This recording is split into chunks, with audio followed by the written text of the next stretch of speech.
Everybody in San Francisco.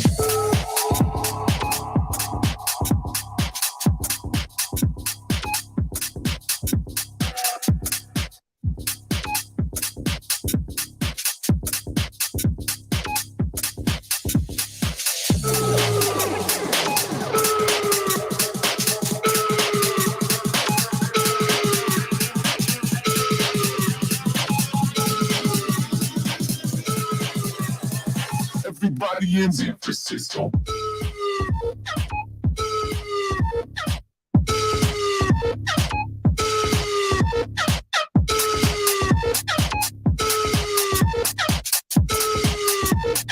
Everybody in San Francisco.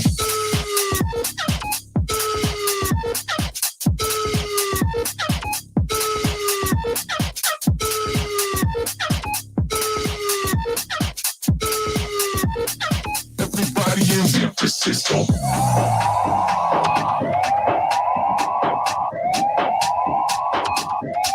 San Francisco.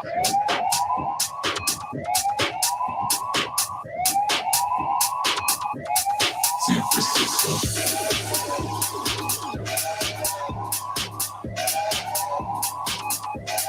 San Francisco.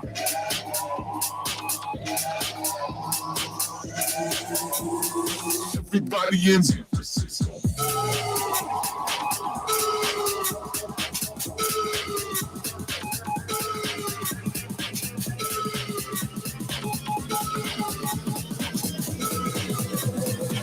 Everybody in San Francisco.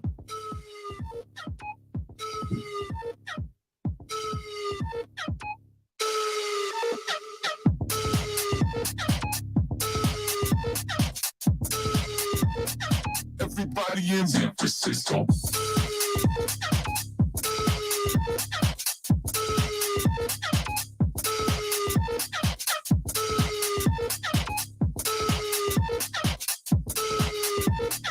Everybody in San Francisco.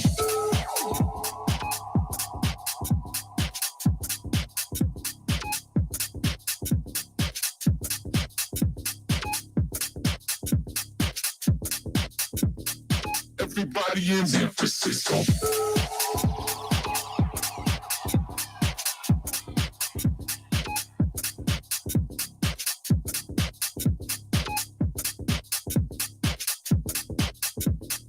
Everybody in San Francisco.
You've enjoyed this journey through sound.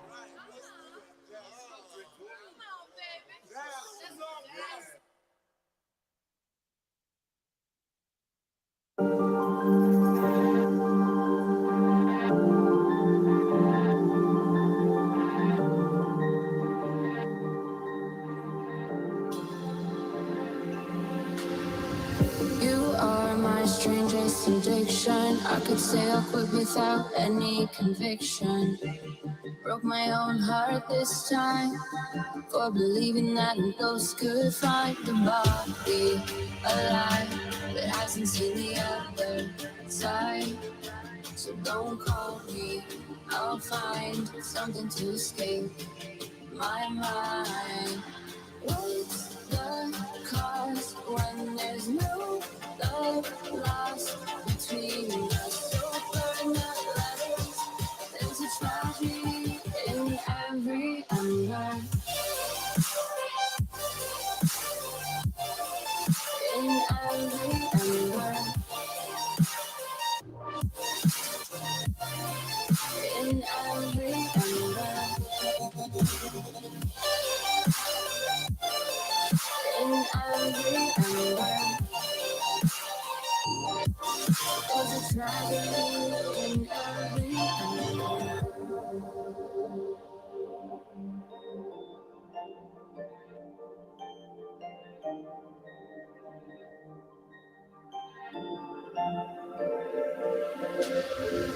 You are my strangest addiction. I could say I'll quit without any conviction. Broke my own heart this time for believing that a ghost could find the body alive, but hasn't seen the other side. So don't call me, I'll find something to escape my mind.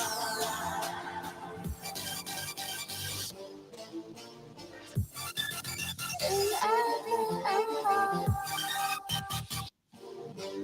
there's a tragedy in every ember. What's the cause when there's no love lost between us? So burn the letters, there's a tragedy in every ember. This happens every week. In every I almost want to start the show late because dubstep are the vibes. What do you think, Graveyard? Do this. I know, right? I'm just saying, it's the vibe, man.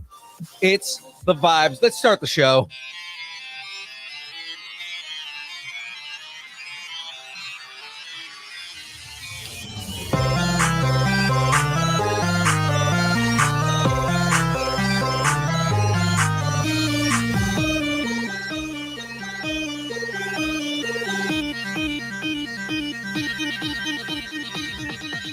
Distance nerding.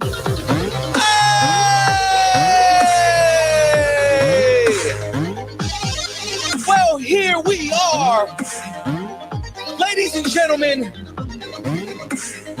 it is time. What time is it right now? It's 6:01. I'm a minute late. I both apologize and don't apologize. But we Well, are. should you? It is time to start the show. Ladies and gentlemen, it is now time for the build. Oh, and are we excited?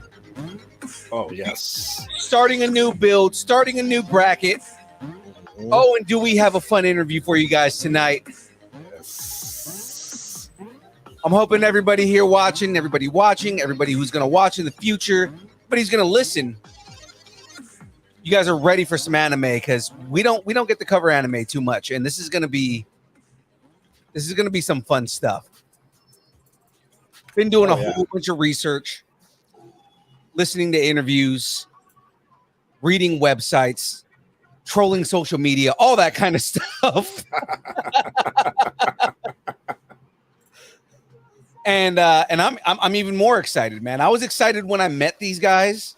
I'm even more excited now that we're gonna have them on the show. So before we get into all that, before we bring on our guest, of course, I've got to do a little bit of housekeeping. I've got to talk about sponsors. I've got to talk about who keeps the lights on, aside from us not paying Graveyard to be our PA like usual. Yeah, that's fair. Very, very fair, right? Let's get into these sponsors and everything like that. So, of course, ladies and gentlemen, the entire channel, everything that we do here at Distance Nerding is brought to you by and I'm trying to stretch because I don't have the script in front of me right now. I don't have it memorized yet. Don't worry. There we go. Got it. All right. This entire show, ladies and gentlemen, is brought to you by Poddex. Yes, ladies and gentlemen, Poddex, our unique interview episode, question episode starting prompt in the palm of your hand. So whether you are a new podcaster or an existing broadcaster looking to grow your audience or get more engagement, you're going to want to check out poddex.com. Now, ladies and gentlemen, use the code NERDING10 to get 10% off your order. It is completely worth it. I will tell you right now, Graveyard, tell them about Poddex, sir. Oh man, I got the entire bundle pack. I'm going through and picking out questions that I want to start my interviews with for the horror side of things. I'm excited. You know, there are some horror cards in there, not too many, but I'm excited to bring these with me when we start going to conventions, stuff like that. And yeah, it was easily worth the purchase. Yeah, man. And then on top of that, you know, we use Poddex in all of our interviews and everything like that. Some of the questions we're going to use tonight are Poddex questions. So, ladies and gentlemen, if you are looking to get that engagement on your show, or you just want to be the cool guy at the next party, right?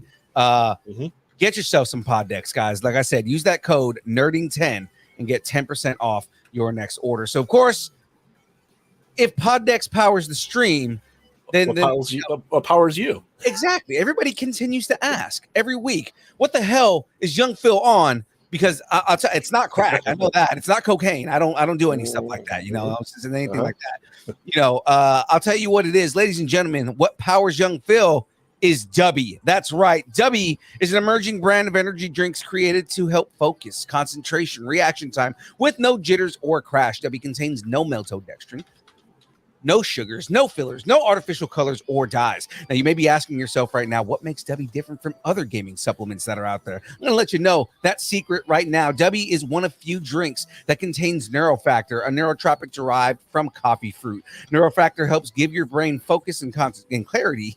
Wow, the 150 milligrams of caffeine and 3 essential B vitamins help you stay alert and energized. Guys, find out more about Dubby at www.dubby.gg. Use the code NERDING10 and get 10% off your order. Easy enough. Now, my flavor combination, I had to pre-mix it because I'm trying to, you know, remedy the issue of, I'm going to be sliding over to away from my mixer to go and get the rest of the show done. So I'm mixing Dub Sludge, which is a green apple and secret sauce. Pretty sure that the secret sauce is cherry, and Dragonade, because Dragonade is delicious. It is a dragon fruit strawberry pink lemonade. So mixing those two together, that is going to be my mix tonight. I've had it before. It is delicious. So Dragon Sludge. Dragon Sludge. Yes. Tater's in the chat right now, and I know Tater loves him. And Cam's in there too. Look at that. Hey, yes, Phil. We don't have Regal Unlimited, sir, but I do go to Regal though. Oh God, Tater. Here's Phil starting the show late again. All right. Is he saying Wong in disguise? He can be sometimes. Okay. He can be. Okay. You know what? Don't hate on me, man. I like my music. All right, so don't don't get on me because of that. All right. So that being said, let's start bringing on these guests, man. Yes. So we met them at SAC Anime. Myself and Tater met them at SAC Anime. And yeah, they kind of just gave us the rundown on the show they were doing, and it was like, oh, it's a cool concept. This is kind of cool and whatnot, right? Upon doing research, once we worked out getting them on the show, I was like, yo, this is way doper than I thought it was. You know, it's like I already thought it was cool, like the concept, but it's like it's actually kind of dope, man. I like what this is. So before I bring on the guests, I've got a teaser for the show that they're doing. The show they're doing is called at least the first show that they're doing, because we'll talk about this later. But their website boasts that they have about 40 projects in development right now, right? But this is the first one that's coming out. So we are gonna get a sneak peek right here and kind of check out Samurai Security Guard. Yeah, and it's a cool little teaser, man. So let me pull this up real quick here. There we go. Stop right there. Ah, I said stop. Ah.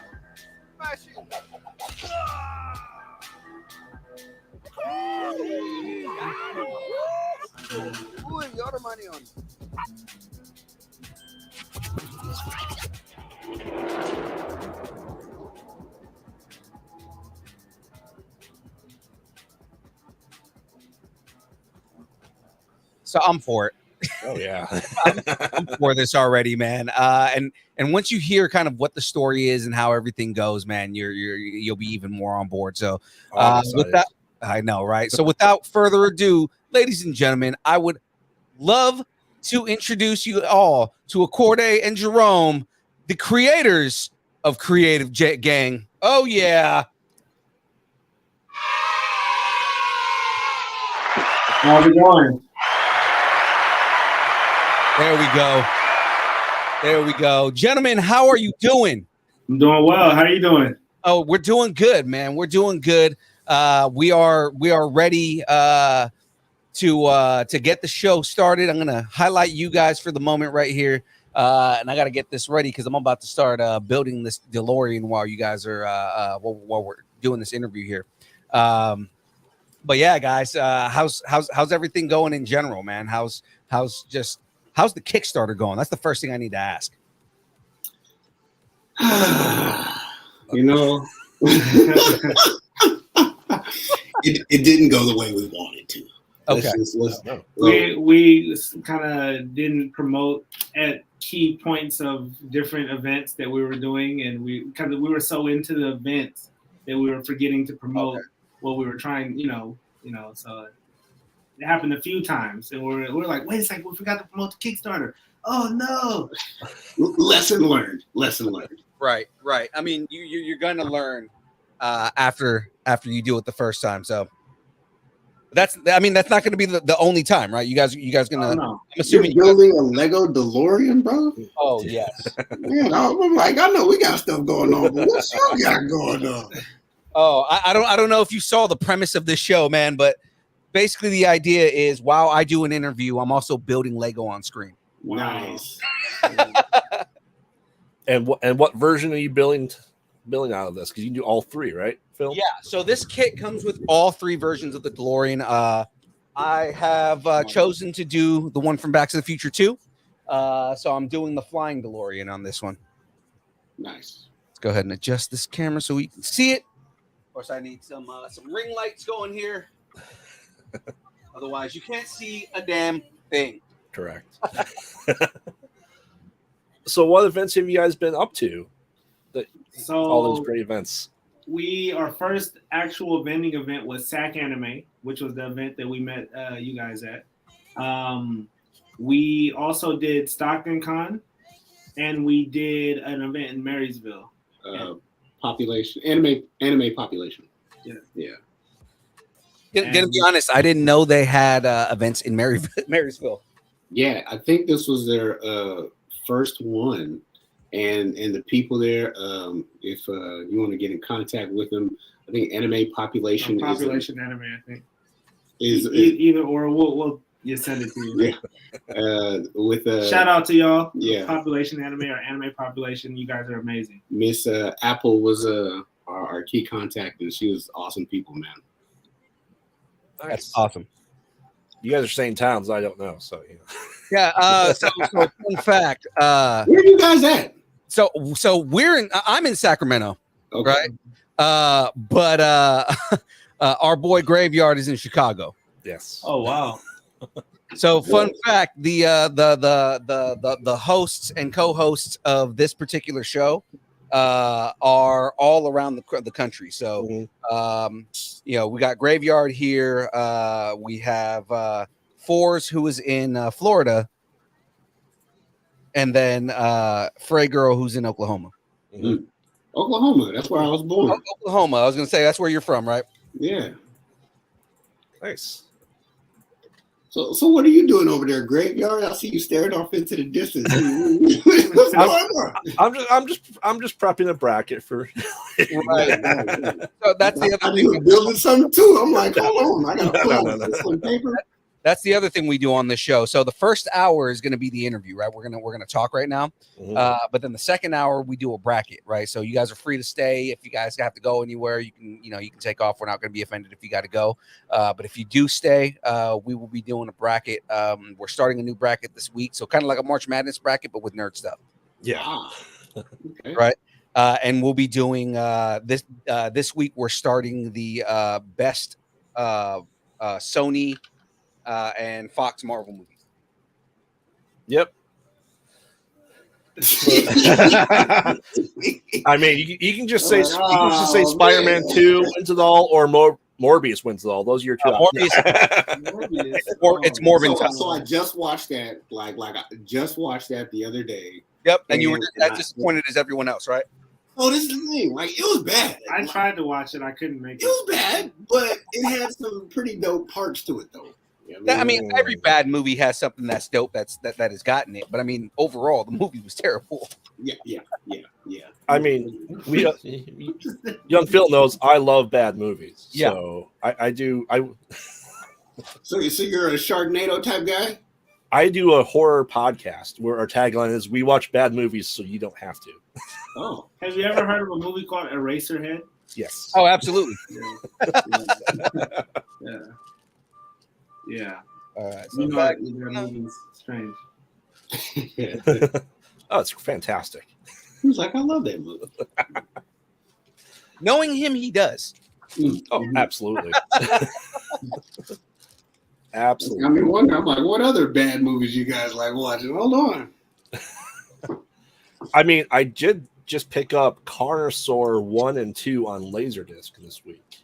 Laserdisc? Yes. What a what? Big CD that plays movies. Yeah, it's like a DVD that's like this big. It's the size of record. It was only around from 1976 to 1999. When I say that, I'm saying Carnosaur. What the shit is that? Carnosaur? It's mid-90s sci-fi show that was trying to, do a Jurassic Park but violent. Okay. With puppets for dinosaurs. I'm almost interested. And that's the charm of Graveyard is he's going to make you interested in the movie that you wanted to watch. Enough about me. Let's get back to you guys here. Exactly. Now, guys, I'm going to start off with a question here, right? Before we get into your story, before we start talking about you guys and learning about Cre8ive Gang, I've got questions that I'm going to ask you guys here that pertain more to who you are and kind of getting into your mind so that the listeners, the nerds, will kind of better understand you guys, right? So we have a segment on the Distance Nerding podcast called Growing Up Geeky. Aside from anime, because we're going to get into that, what did you guys geek out on when you were kids? Comics and cards. Comics and cards? Yes. So like Yu-Gi-Oh, Pokemon, or yeah, Yu-Gi-Oh and Pokemon. I used to be in the Pokemon League. Oh shit! I was gonna say because I was gonna ask how deep do you go? Were you like Magic Gathering deep or? Well, I used to play that. I had cards. I had there was this card called the Cheese Stands Alone that I still remember, but I don't really. Yes. You know what I'm talking about? Yeah. Yep. Yeah. So I haven't played that in years, but I used to play Yu-Gi-Oh and Pokemon, but yeah. I definitely was in the comic books and comic cards too. Oh yeah, X-Men cards. Yeah. Oh yeah, those were fantastic. I collected them all. I had all the weird, obscure Spider-Man wannabe characters. I all the weird stuff, man. Oh, that and oddly enough, Garbage Pail Kids. I don't know. Yes. Oh yes. So fun so fact. Weird, man. Fun fact about Garbage Pail Kids: we interviewed one of the original artists from Garbage Pail Kids, and yo, he's a cool dude. What? I wasn't there for that. Come on. Well, that's what I'm like. I'm gonna have to go check that one out. Yeah, in fact, to be fair, it was before we met you, Graveyard. That's fair. And it was, That's fair. What about you guys? What were you geeking out as kids? Oh, so I've talked about it on the show many times, but you know, I was a Batman kid. I was a comic book kid. You know, 66 Batman was a big thing. Deadpool was one of my major things. I first found Deadpool in 1996. Yeah, and I'm late to the game. Once I found him, though, I went down the rabbit hole for real. yeah, you know, I found Deadpool in 1996, and I was hooked from that moment all the way through to present day. And you know, it was one of those things where, you know, and you'll probably relate to this because I'm less a person of color than y'all are, but I mean, like, you know, being somebody like I'm Hispanic, you know, growing up in as a Hispanic kid and not having superheroes to identify with, you know, I kind of gravitated towards dudes in masks, you know, and it was like, okay, well, I gravitate towards Deadpool a lot because he's sarcastic as shit and I love it. You know, same thing where, like, you know, Spider-Man is another character that a lot of kids will gravitate towards. So that's kind of like where I went with all of that. What about you, Graveyard? You know, I think we've ever asked you this, and you're like a host on the my parents never really let me get my geek on growing up. Unfortunately, anything like that was just was taboo for my parents. So like, I'd go to the comic book store, but I'd have to get like sports cards, right? My parents never let me get a comic book. But when I started getting my own money and was able to walk to the comic store, my very first comic I bought was Spawn #1. Ooh, good purchase. We're talking OG McFarlane right there. Yeah. Oh yeah, and I had collected them up until I think about number 150. But now, after I got married, had kids, and I cleared out space, my comics I had went away. So now I just have the trade paperbacks for like all the Spider-Man, all the X-Men, and Army of Darkness because I love horror movies. So. You said they went away. What happened? My wife's like, you don't need these anymore, so she's like, we should get rid of them. Oh, that hurts my heart. Yeah. I'm shocked and appalled over here. I mean, the money went into my video game collection instead. So. I can respect that, but imagine being able to pass down, hey, this is the original Spawn to the kids. So I have a question for Graveyard and I have a question for Phil. So Graveyard, you said video game collection. What do you think is the greatest Super Mario game of all time? Oh my gosh. This is greatest ass too. Super Mario game. The greatest Super Mario game of all time. Brothers. It would have to be Super Mario World. Super Mario World. Yes. The one where it's a side scroller where you just go to all the Bowser castles. Mm-hmm. Yeah, that one is pretty epic. Where you can get the Yoshi and blue Yoshi and red Yoshi, yellow Yoshi. It's the first time you're able to ride a Yoshi other than Yoshi Safari. So yeah, it's that. Like I said, I have to the left of me. I have every video game system ever made. So Dreamcast.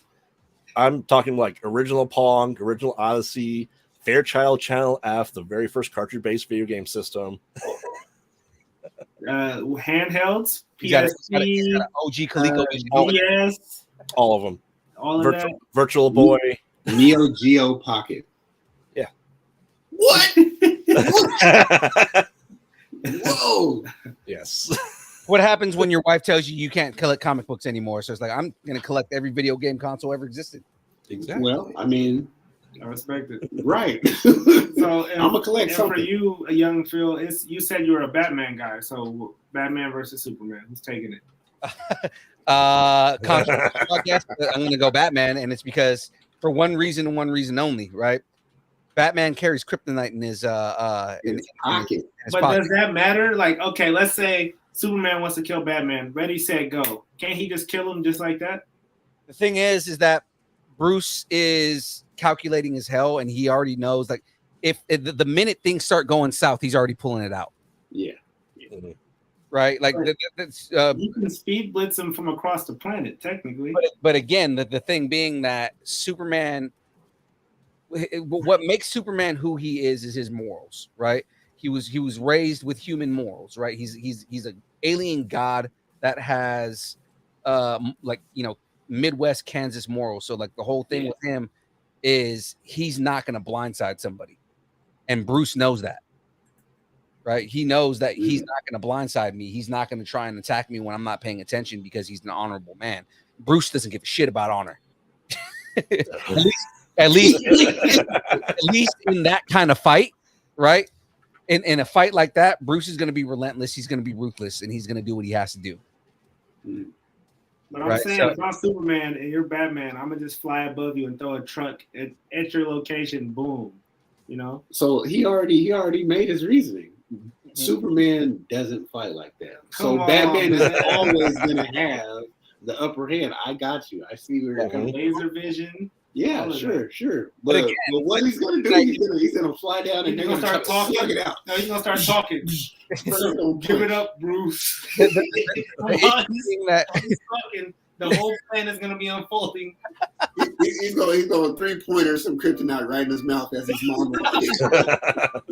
The problem being that, like, Clark, the way it's really gonna go down is again, Bruce is a lot more relentless and ruthless than Clark is. Clark is a good dude by nature. What it ends up coming down to is just the minute that Bruce pulls out that kryptonite, Superman's gonna lose everything that he has. He loses every advantage that he has. In canon, the only time that Superman isn't affected by kryptonite is when he becomes Superman Prime, and that's years down the road. It's where he's absorbed enough sunlight that kryptonite doesn't affect him anymore. I've seen some questionable stuff with that, because I've seen Superman beat up people under the effect of kryptonite, but those are it's plot, I think. But like the red kryptonite? Well, there was what was it? Infinity something where Superboy Prime came and he was teamed up with different timeline Lex Luthor, and they had the Anti-Monitor's body, and they were doing all this crazy dimensional stuff. And then they basically had old Superman, regular Superman, and Superboy Prime, and they were fighting Superboy Prime because he was too strong. They flew him through a red sun, landed on a planet full of kryptonite, and then just kept fighting, even though they were. And then they knocked out old Superman. And they knocked out old Superman died, and then Superboy Prime got KO'd by Superman, even though they're on the planet full of kryptonite. At that point, they're still on an even playing field, right? Because if Superman and Superboy are both fighting and they both get hit by kryptonite, they're both going to be affected in the same way. So the fight's just going to continue. Yeah. I think that maybe the only thing I could think of is because they went to the red sun, maybe they became human and lost their power. So now it's like kryptonite doesn't affect them or something. I don't know. That's the whole thing. That's why I keep saying Bruce has the advantage, is because once Clark is human, like Bruce is a ninja. Like he's his ass up. Yeah. I see that. Right. So we'll move on to the next question. What's something that people nerd out on that you guys just don't understand? So, for example, James, our other host in the show, doesn't get TikTok, or in the past, people have said that they don't understand crypto, right? Like, what's something that people completely nerd out on that you guys are just like, I don't know what the point of that is?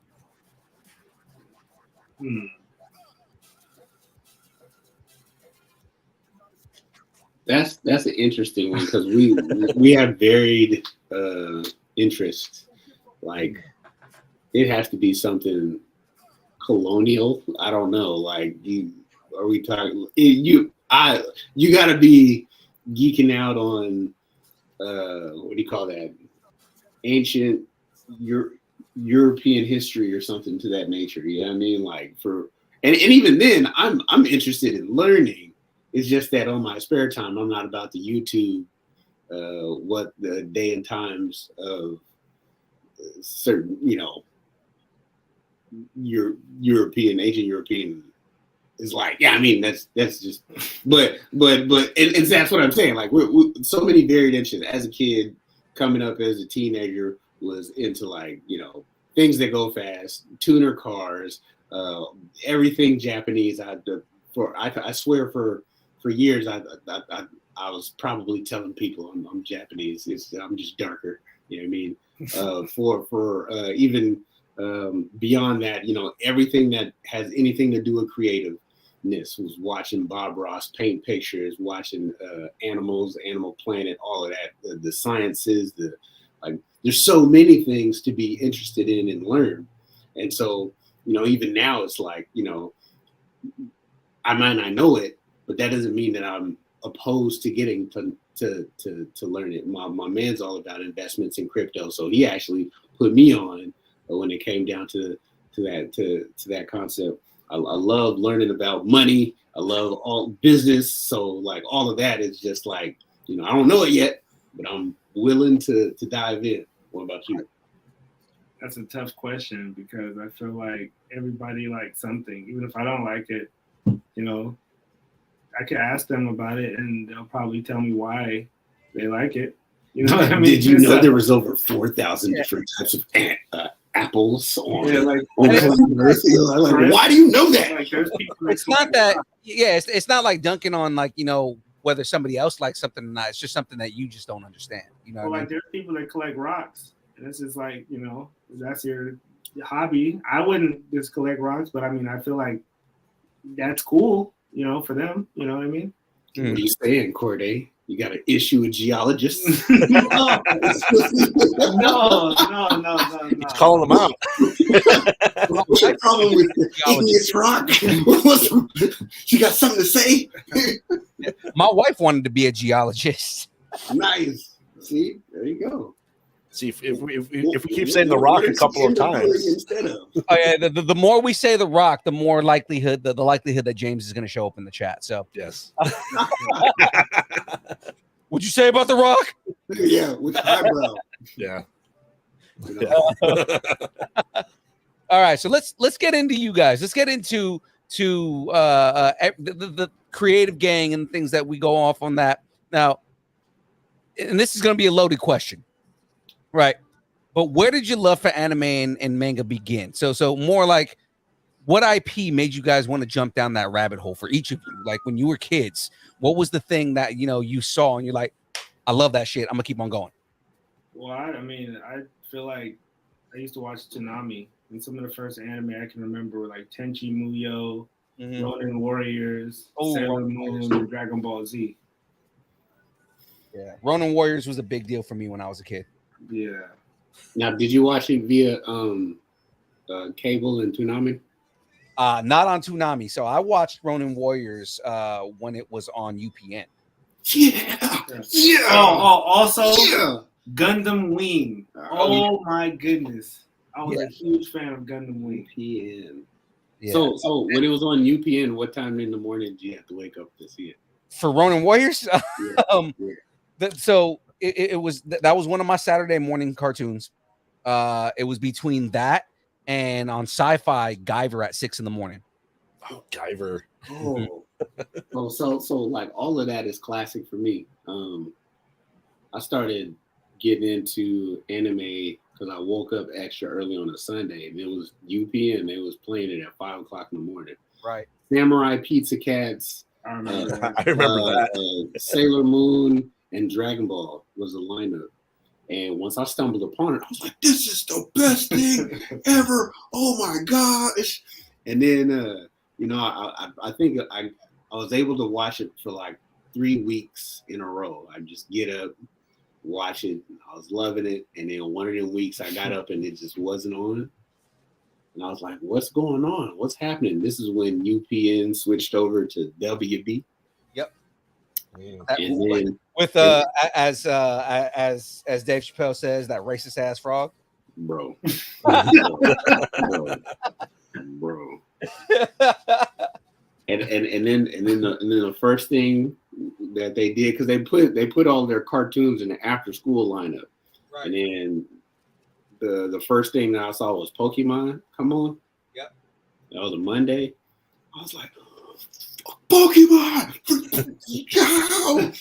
I won't have none of it. So I mean, I'm living in Del Paso Heights. I got thug friends that are like, bro, you see that?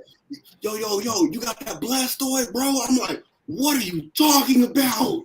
You are selling crack cocaine, talking about Pokemon cards. You better stop it. Stop it right now. Fun fact, I'm from San Francisco. I grew up in the Mission, man. So I mean, like it was basically the same exact thing. You know, it's like you're hanging around the Mission, and you know everybody around you is basically like thug gangster and whatnot, right? But I'm out here playing with Pokemon cards, right? So it's like, and see, I was totally fine if we're just talking cartoons, Marvel, whatever the case may be. But for them to be on some Pokemon, like I was opposed.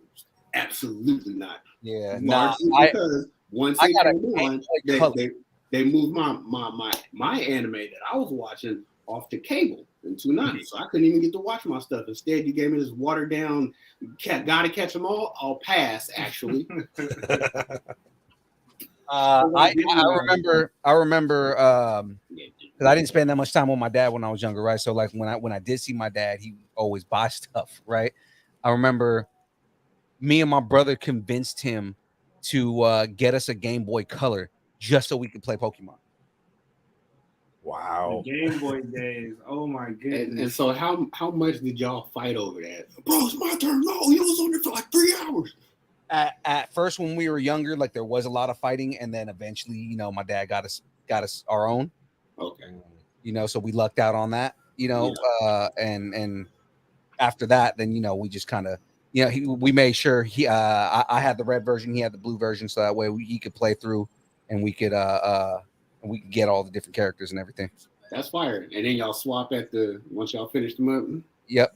Yeah. So it's crazy. Like the Game Boy, I remember when the first Game Boy came out, the fat Game Boy. I had that too. I had one of those too. Yeah. So I took that to school one day. I used to live in Oakland, and I was playing a Batman game at the time. It was you know how it was when Game Boy first came out. You were the guy if you had a Game Boy.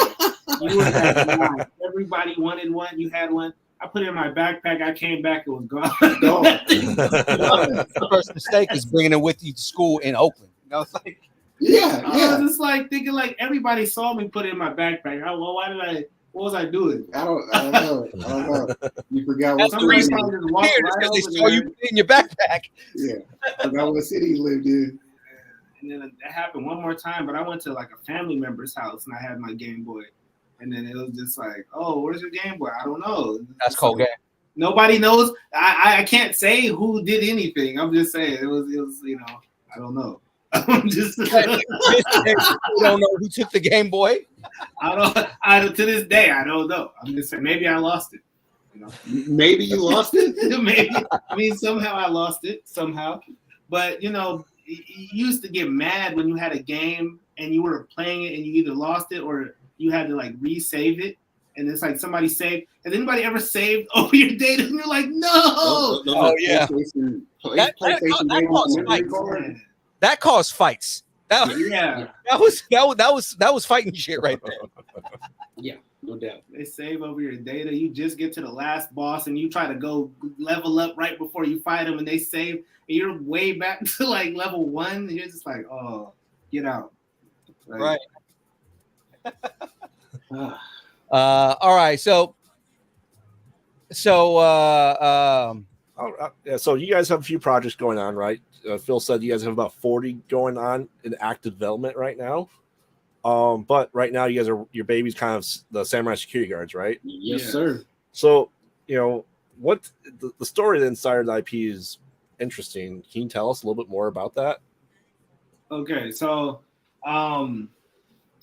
Samurai Security Guard is about 2 intergalactic interdimensional security officers, and they're security officers on a space mall. The space mall, you have humans, robots, aliens, all types of different creatures, and because there's so many different types of creatures and different elements, the security officers are given the authority of judge, jury, and executioner. So you have Jeff and Samuel, the 2 main characters. So Jeff, he comes to work to swing a sword, So if you shoplift, he's taking your arm off, he's taking your leg off, he's cutting you in half. He doesn't care. And Samuel, he's more by the book, but he'll still do what he has to do. And they don't really get along, but they have to work together solve a bigger mystery. So just imagine like a crazy, wacky mall cops, like Judge Dredd in space as a mall cop type, you know, with different aliens and stuff. Yeah. Right, and I mean, that was one of the things that I noticed was, you know, just kind of the inspiration of a lot of the characters on, or a lot of the concepts you have on the show, that are going to be on the show. Like, you know, what influences did you guys have? I see some cyberpunk vibes in there, Judge Dredd inspiration, obviously, with the idea of of them being judge, jury, executioner, everything like that. Like, what outside works informed your decisions on the storytelling? Well, so I'm the writer. Basically, what happens is me and Jerome will discuss the storyline, and we'll say, like, plan out what's going to happen, and then, you know, we'll go in there, and then he'll do a lot of the character. Well, he does the character designs. He's the artist. He's the man behind the pen. You know, and so, you know, your question was what goes into the development? I think of what inspired them. What inspires it? Yeah. Well, as far as the character development, you would have to tell them what inspires you for your character. Well, so like initially, like I did security, like that was my job, right? And so I figured I'd try to stay awake when they moved me to the graveyard shift. So I went home. Well, so in the back halls, I'm over here doing katas and stuff, trying to stay awake. And I'm like, man, that's kind of a dope concept. I wonder if that would be so I go home and I end up drawing like the first sketch of the samurai security guard. In fact, you could pull it up if you want. Yeah, it was like, well, we're here. So the Book of Legends. Oh goodness! Oh so, man, look at that. This is a binder now. Like right around a particular age, I think it was like 25. I realized, all right, I'm gonna need to focus on the stuff that we're creating. So I had started putting the stories that we were making in binders. Let me see. It's got a sheen on it. Maybe. Yeah. Ooh. Let me move that out of there. There we go. Maybe that's a little more visible. Nice. Yeah. Very first picture of Samurai Security Guard. It after I got to talking with Cre8ive years after making this, we started doing a lot more development, and you know the characters. Like I figured when I started basing it on the characters, I was the main character, right? A guy who comes to work every day on time, cares about helping out people, cares about, you know, making sure that, you know, the lost kid finds his mom and all that other stuff. Like, you know, that was the focus. But I happened to work with another gentleman who was very much, I don't care about none of that. He just wanted a sword. Yeah. So as I was developing the concept, as I was talking to him about it, he was like, "Yeah, like that's all I would do. I would just come there and just take some legs and arms off." I was like, "Oh yeah, you're definitely a character for this concept." So it was good. As we come up with a concept, it's like, why are they here? Why are they in? Why would they even need to take people's legs off at a wall? And they were like, well, maybe it's out in space. To take a shoplifter and put him on a ship and then send him to a distant outpost and then have him stand trial for shoplifting. That's a lot of resources and manpower. We should probably let's be a little more decisive and have a really good cleanup crew. Because it's going to be messy, because people are going to get like cut. Right.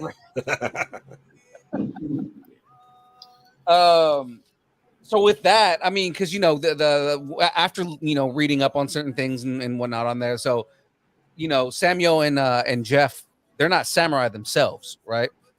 Right. So with that, right, and again, listening to a couple things, I don't want to tell your story, right, but like just kind of the concept of the samurai. I thought that was an interesting idea and concept. Okay. Can you tell us more about that? I'd love to. I'm happy you asked. Jeez, this is a great interview already. So these security officers are trained in a place, and then they're sent out to all different locations to, you know, basically do their security duty, right? And the way that we tie it back to the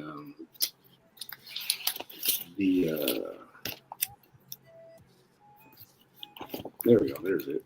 The way we tie it back to the samurai is the original samurai is actually the trainer of all of the guys that come in there trying to learn how to be intergalactic, interdimensional security officers.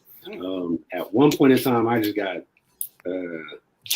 some opportunity, some time, so I decided I was going to make what that institute looks like, right? And this is a terrible sketch, but I figured I'd get the sketch out so that I could, you know, ultimately do some 3D rendering on it.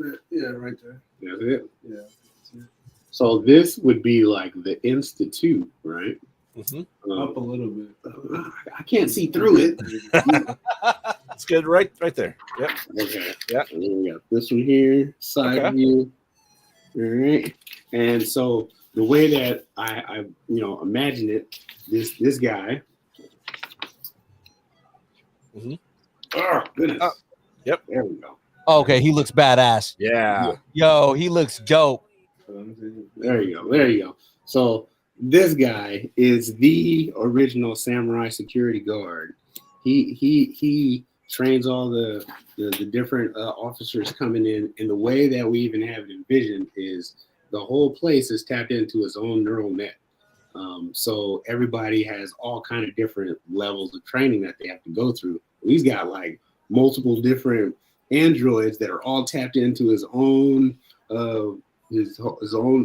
brain waves, and they teach, you know, this class. All right, this is how to weapons training. All right, this is hand-to-hand combat. All right, this over there, and they all basically semi look like him, metal versions, and the whole ship in itself is tapped directly into him. So it's really like samurai security guard centric. This particular character. We flash back in several episodes to this particular training facility. Okay. So I gotta ask on that note, now that we know kind of a little more about him, is he from where is he from originally? Is he from Earth 1? Is he from Earth 2? Is he from Plethora? Like where does he originate from? So that's a really good question. As I was developing this particular character, I think our mindset was more likely like one of those mechanized outposts. You know, if people were running from the destruction of a planet, they land on a place that's more about the metallics and the technologies and whatnot. And yeah, in this space, we have also. I'm gonna just go ahead and throw it out there. So unfortunately, I know you might not like. So there's a whole city, right? This whole city is just people who learn and utilize sword weaponry, and this sword city, right? And so this particular city is where this guy gets like educated and trained and amid all kind of different, you know, because when you just look at, you know, human history, you got barbarians, you got samurai, you got folks from Vikings, you got all kind of different like sword fencing, you know, and mercenaries, thieves, all of these different types of people that utilize bladed weapons. And so imagine you got a city where everybody there, that's their mindset. So and then remember Sword. Yeah, there's a guy named Sword that basically he has a weapon that can transform into any bladed weapon, and no matter what it transforms into, he knows how to. He's a master of that style. Pulls out a scimitar, just like, oh shit. Yeah, you can have a giant scythe, and then it'd be a blade. It could be a spear. It could be anything. Yeah. So yeah, that's a little bit of the content on that particular character. like the more and more you guys explain the stories, like the more and more I want to watch it. Like I need to watch. Yes. I'm happy to hear that because you know when you hear somebody say, "Oh, well, that's great," and then walk away, then you're like, "Oh." So we have the guy in the pelican. It looks like a duck. A lot of people think he's a duck in the trailer. I can tell he's a pelican. I can tell because thank you. Elegant pelican. He's because the throat piece. I mean, like he looks like a pelican to me. Right. Yeah.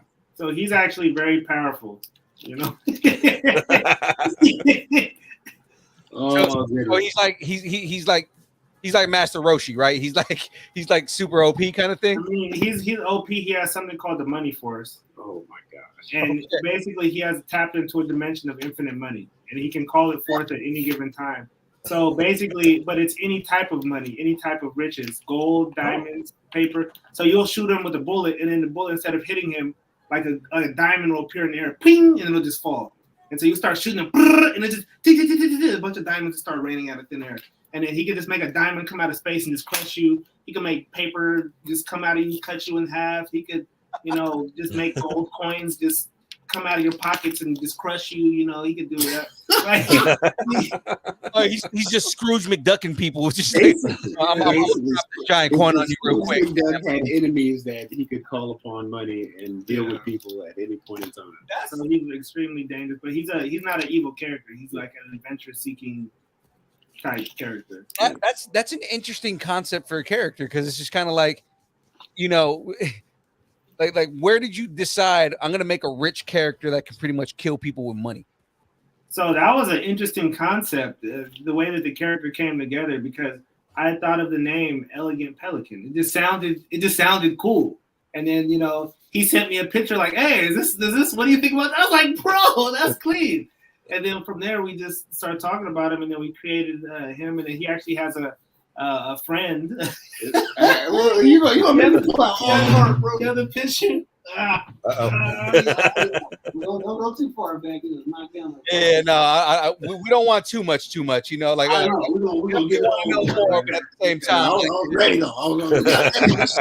give us everything, and people aren't going to watch the show, man. Well, I mean, the point is like all of this. Like even that is probably like 2% of the content that we've created, and all of them intertwine in different stories, have different end game events, and ultimately it's its own kind of universe. Marvel universe type of thing. God, I love the idea of this, man. Yes. Like this is it. Like I said, and you heard me at the top of the show. I was saying like I was already kind of interested in this when you talked to me about it at SAC Anime, but then like after doing research, I was like, I want to see this even more. And now talking with you and getting like y'all spilling the tea.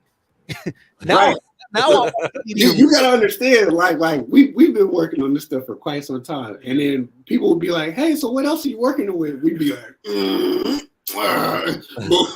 but we got to talking to a movie producer here in Sacramento, Tremaine Hayho. He was basically saying, "Nah, man, you can't hold that in.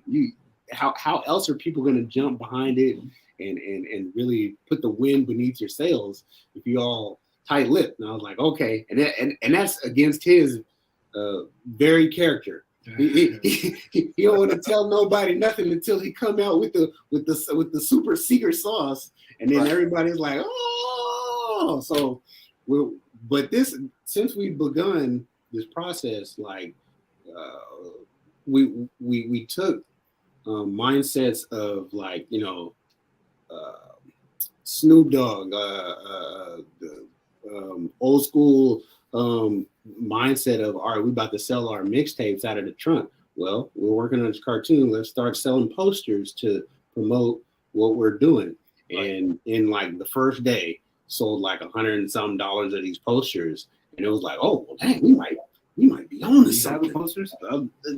No, I mean they're all over there, but yeah. So like, because of everybody knowing that we're creatives, and worked, you know, the regular 9 to 5s. We worked a nonprofit organization and worked with the kids. I worked in nonprofit for 13 years. And even with that, like every time I got to teach a class, I'm like, all right, kids, we about to draw some anime characters. All right, kids, all right, what constitutes a bad guy? Like we're just talking about all that. We're making comic books and all that other stuff for freedom schools that we used to do. And it was very much a part of who we were already. Mm-hmm. And so to then finally step out, create the LLC, and then get moving in a direction like, it was almost like the universe was like, no, this is a direction you need to be going. I don't know what took you so long, but yeah, now that you're going that direction, here you go. Yeah.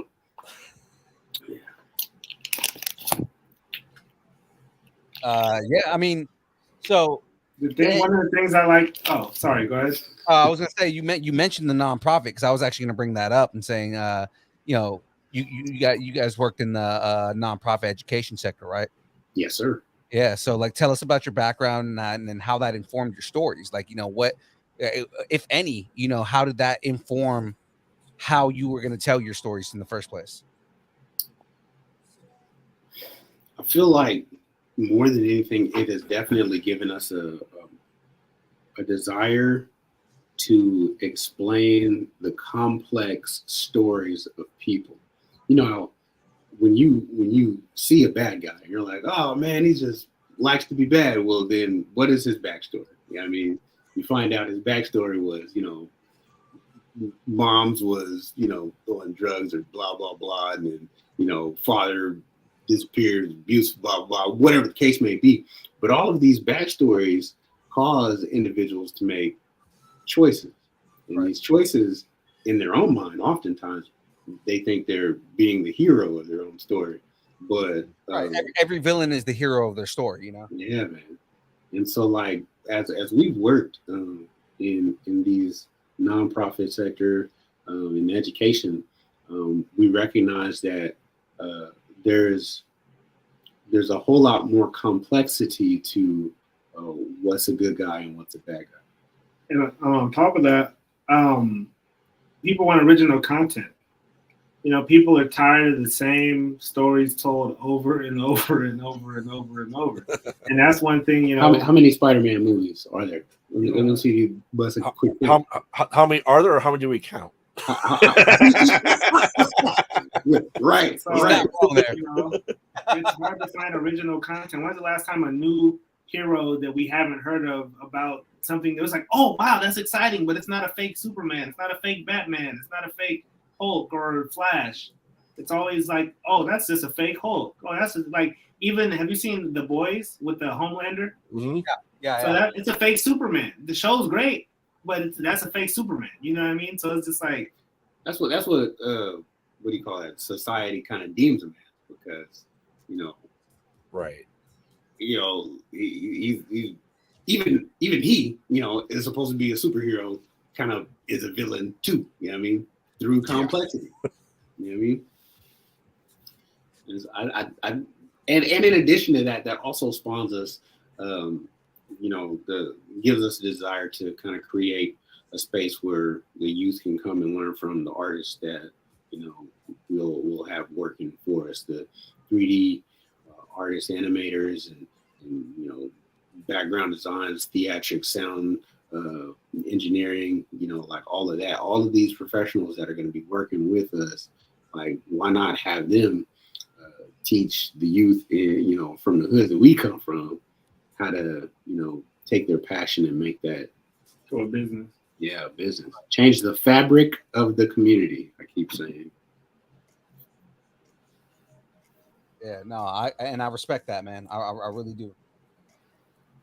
Because it says a lot about the projects that you guys are doing and what you plan on doing and everything like that. It says a lot about you as creators. It says a lot about you know, you as people in general. And you know, all that does is just give me even more respect for you. You know what I mean? Appreciate you. I mean, you guys out here doing the podcast, shining the light on little old individuals like us. So much appreciation of what y'all doing. And the fact that, you know, thus far we've gotten on here and haven't gotten no weird questions yet. So we appreciate you for that. Oh, you want some weird questions? All right. How do you feel about well, yeah, I don't know. I don't even know. I was just saying, I mean, if you want weird questions, Graveyard. I'm going into more character detail, maybe. So I gotta ask this, right? Of all things that you could have set it in, right? A mall in space. Right. What made you choose that setting versus like a planet or something? Right. So at the time, right, I worked at a mall, but if you think back to your preteen, teenage years, almost inevitably, like everybody has that hang out at the mall phase in their existence. Mhm. Some, you know, great adults, you know, most of the time when folks make a whole bunch of money, they be like, go spend $50,000 at the mall. Yeah, I mean, the mall is an intrinsic part of a lot of people's lives. Mm-hmm. Right. And At least it was for those of us who grew up in the 90s, right? Like, Y'all remember yo-yos? How everybody had to have a yo-yo at some point? Yep.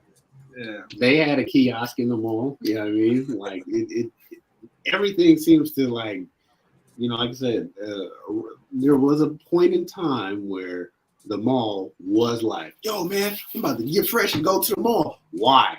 You ain't got no money, but you about to go hang out. But $20 felt like a lot more back then, though. Yes, it did. It was a lot more back then, man. Inflation arcades and stuff too. murdered everything. They were more focused on having. I can't tell your location because of your settings. God damn it. Where Go away, Siri. Every episode, there's something that happens where Siri just decides to hop in. He's like, yo, it's my time. It's my time. Well, does it also play into the idea of, you know, that you have like these judge characters where the mall is their world, it's their law, so it's their own nation essentially? The characters see it that way in their eyes, do you think?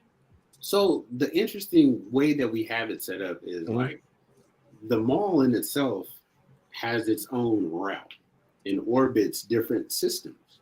Okay. So when it comes across certain planets, they're now in range to beam up or fly up and then patronize this interstellar commerce location. So the types of, you know, creatures that come in and out of that thing is going to be crazy. But the judicial system or whatever, like, you know, you got like management, and then, you know, security officers for the most part handle anything dealing with any kind of mischief. And then you got like a whole crew for maintenance, a whole crew for even like nurses and the infirmaries and stuff like that.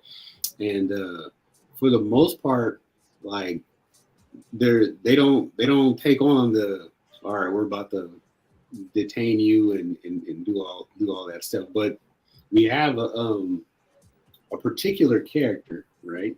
And he is the enforcer. I wasn't even talking about that. I was talking about QR5. Oh, okay. Yeah. Okay. So QR5 is basically like a living database. And so say Jeff done cleaved the dude, took him in half, right? Now they take the rest of him into custody.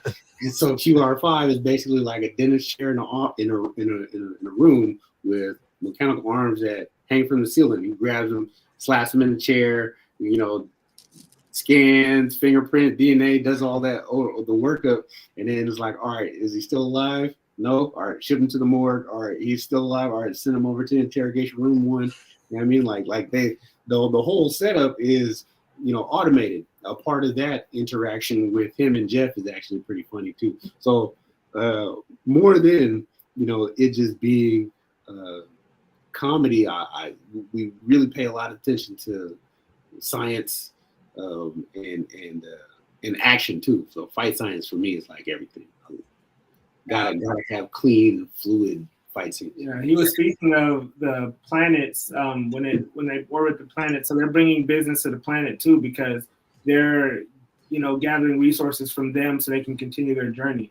And we actually have an audio episode where they go to a planet, but the planet's going through a recession, a planet-wide recession. So they can't get the resources, so they have to make a special deal to send some of their officers to help them hunt like a rare animal. And in exchange, they'll give them the resources they need, and and it's like the weird. It's called the Jilbu. The ride of the Jilbu. And the Jilbu is like a buffalo, water buffalo mixed with a bumblebee. And it's like they live underground. That's probably the most anime concept you guys just gave me right now. Like they live underground, right? But then they come, and the jilly root looks like a root because it comes out of the tree, and it's like. But they also eat roots underground too. But then they're like bees, so when they pass through the plants, they're pollinating off their skin, off their fur. Just like bees, so they're going extinct, and that's causing the planet life to die. So it's like we have a whole storyline behind the whole, animals and everything. No, that was hilarious too. Because go ahead. Sorry about that. We said something, Phil?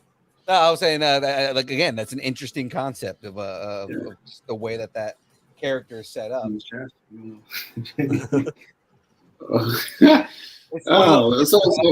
It becomes interesting. Like it's like, okay, I want to see this now because that sounds like a weird ass character. And that's just the audio episode. We got 2 of those that we've completed, and we got a bunch of content that we're really just trying to make sure that we put out the right time in the right way. So we got audio episodes.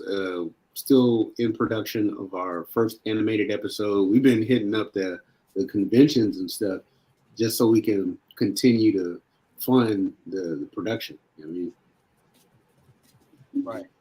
In addition to, get the word out. Right.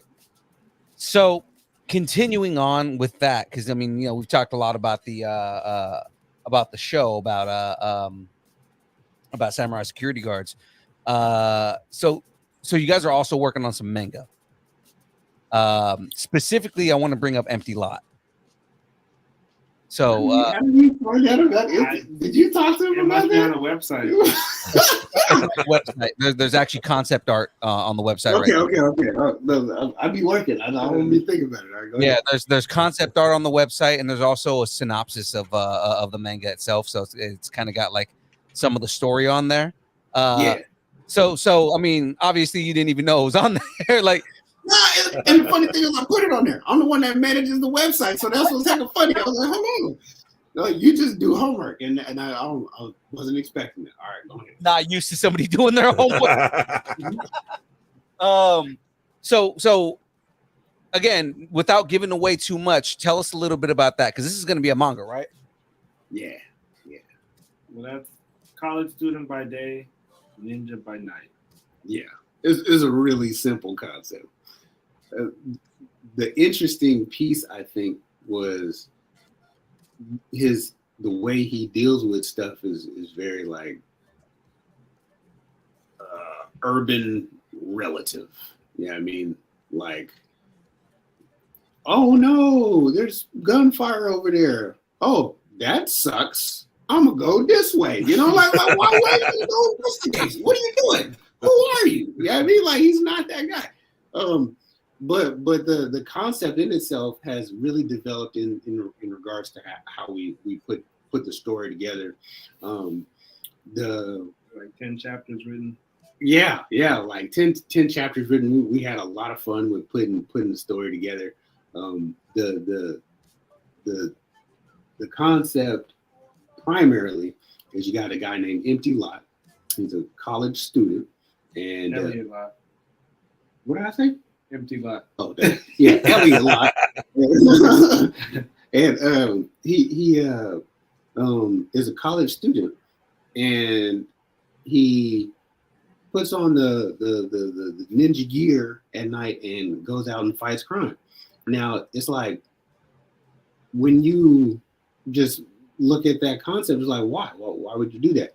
And it's not until like you really dive into the chapters that come afterward, or the issues that come after issue 1, do you really understand that my man has a remarkable creative mind for dealing with situations with like very limited resources. Growing up in the hood, yeah, I mean, and using that creative mind to take down these, vicious bad guys, and above all, all right, now I gotta protect my my professor, who Oh yeah, so his college professor, turns out he's a target for some dangerous people, and he ends up getting hired by his college professor to protect him, to be his bodyguard. And so he has to basically protect him throughout, the day and the night.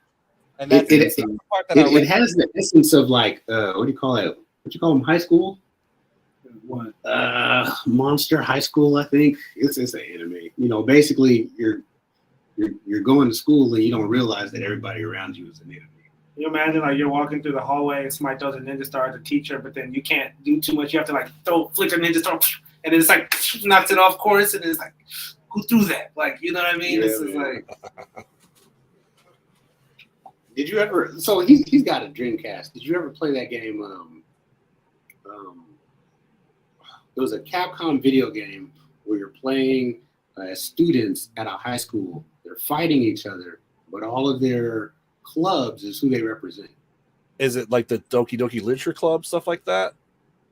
I don't remember what it's called. There's new stuff out that's like Literature Club, and I think it's based off the older stuff. I think that's what you're talking about, by chance. It's an older Dreamcast game. Yeah.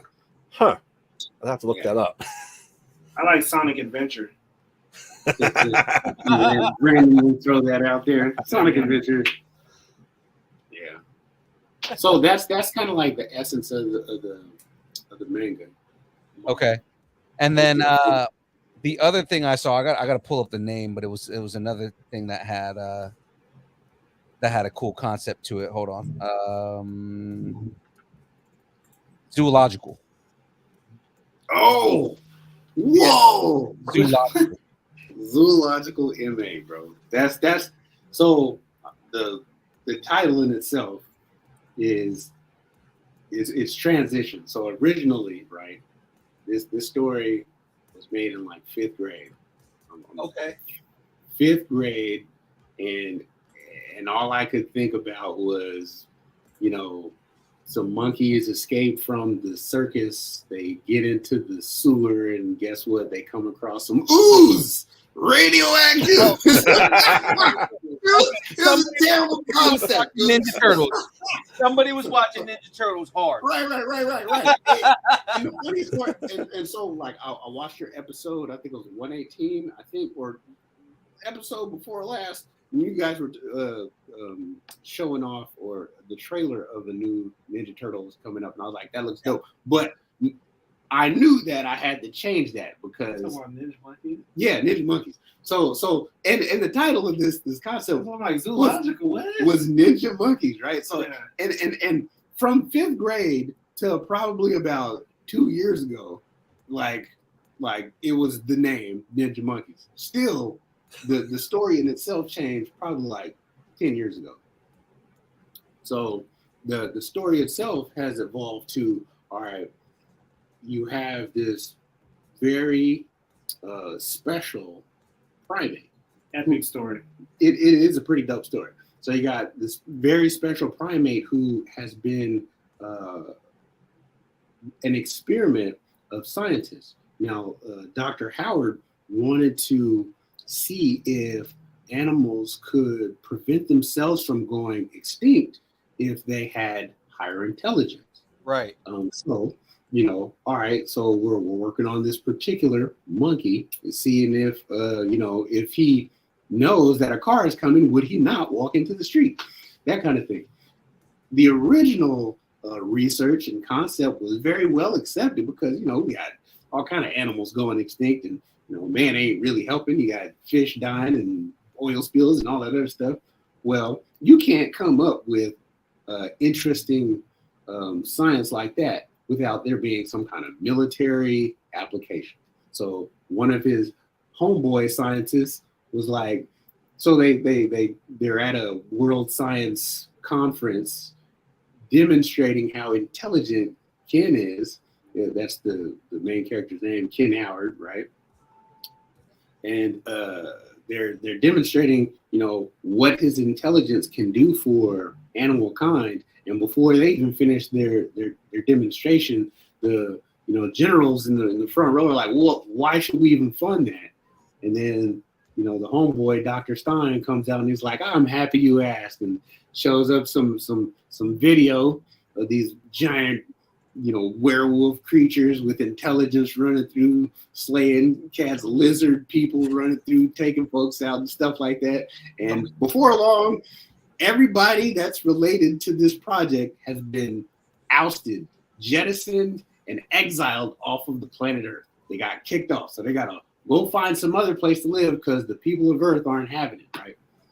So now they're traveling through space. And even that's a part of the adventure. They mess around and land on the planet. And chance would have it, they, Ken Howard and his ship, Dr. Howard, they, bed down for, what do you call that? Cryo sleep and, get there the long way. Whereas Dr. Stein and his crew, he basically goes crazy, lets loose all of the ravenous animals, murks all of the people on the ship, and somehow the ship itself hits a wormhole and lands about 30 years on a planet that Ken Howard happens to land on 30 years later. 30 years later. And so now you got this young monkey character who is living kind of like the monk life, learning all kind of different martial arts and stuff, because the mindset that the Dr. Howard has is that he needs to be prepared for something. Right. And when he lands on planet on zoological MA, the planet that they eventually call it, Dr. Stein's already there. He's got a whole legion of lizard people. And right when they oh yeah, we got a new planet. We're here. We're home. Everything's good. We figured out how to live and where the water is. Da, da, da, da. Some random squad of lizard people come through and murk everybody. So then the only survivor is Ken, and he's walking through the forest, and he stumbles upon some kind of primate village, and then has to start his own life by himself amid these it's really like the story of him, going from a kid to teenager, and then meeting the love of his life, and then getting betrayed by her father, the king of the kingdom. Series. Yeah. So the way that I you see how I got a binder for Samurai Security Guard, right? Yeah. Yep. For zoological inmate, the binder is probably this big. And there is so much art in there to where basically when I get an idea, I just draw a whole scene. Mm-hmm. Draw a whole scene, get it out. And yeah, so I try to be organized. So I put all of these scenes in series. So how you got episode 1 through 13 is season 1. All right. Well, a show might have 3 seasons before they finally conclude. Well, that's a series. I got 4 series in this binder. All with 2 or 3, 3 or 4 different seasons. So you are ready for this show, basically. Oh, yeah, that particular one is one because initially when we first got together, we were talking about getting ideas so that we can pitch and sell, and then have our bigger ideas to just really invest in bringing. That was one of his. Yeah. And that particular piece was something, because even as our ideas in the universe that we were creating grew, the character from that story grew and developed within that universe. Because initially it was just a standalone story.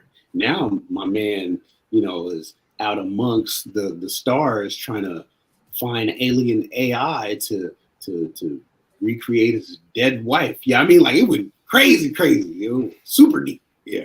Well, I gotta ask: in today's day and age, does he ever have a mall in space fly above his planet? No, we are some planets. Some characters actually do go to the mall from different stories. Okay. Yeah. So we actually already have like different crossovers. Yep. Nice.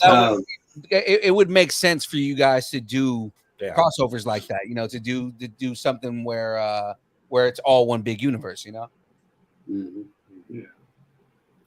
We're really excited about the content. I mean, and that's you're talking about the babies. Yeah, I mean the stories that are really near and dear to what we've been creating. But we got like cult classic content. You know what I mean? And every time I say cult classic, he starts laughing because he knows exactly what I'm talking about.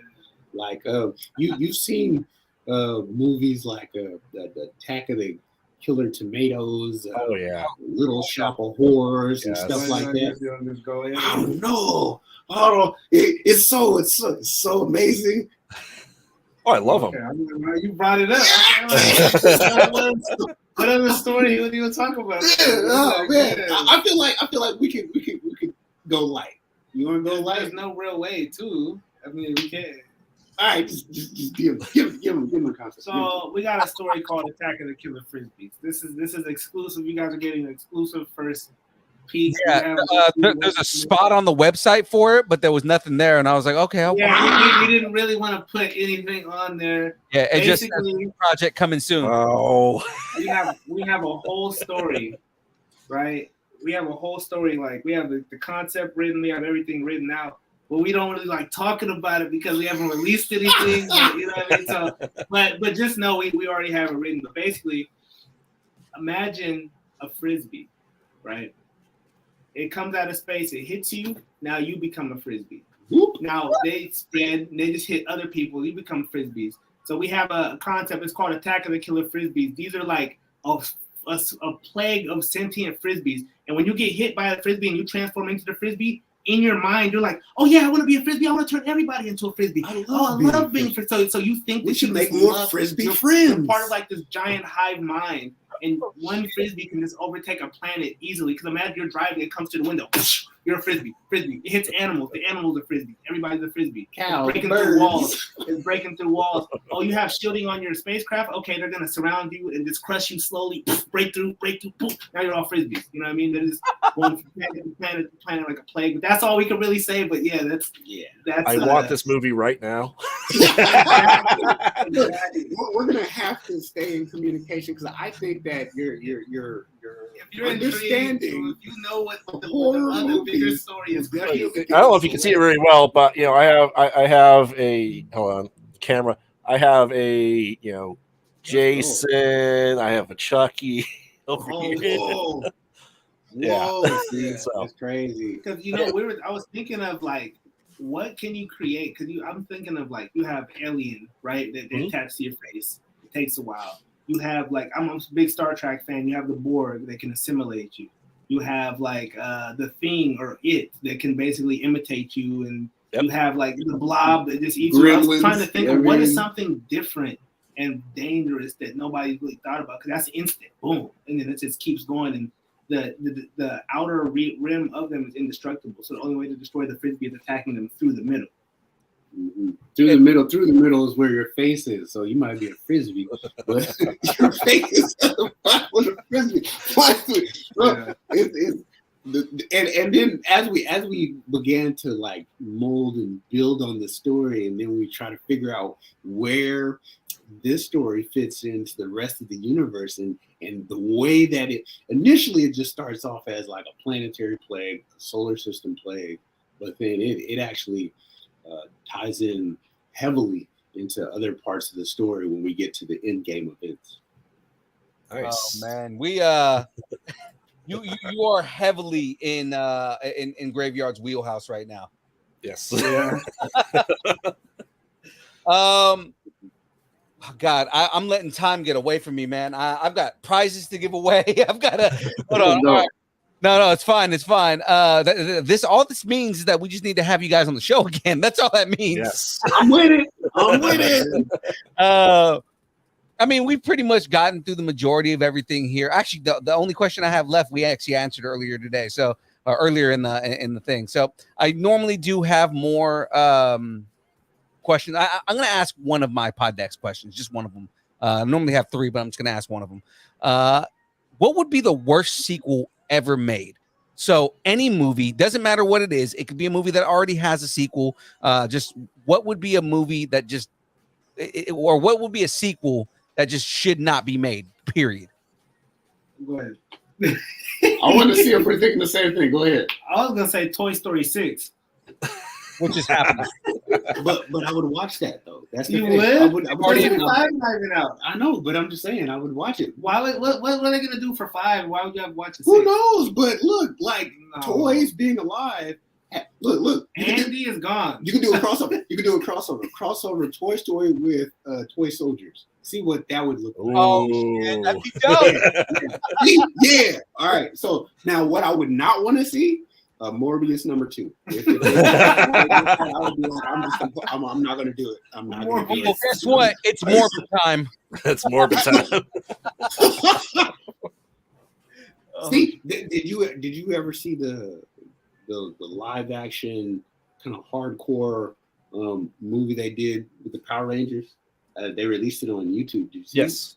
Hardcore. What are you talking about? Yeah, bro. It was like Yes. Talking about the new with the old actors.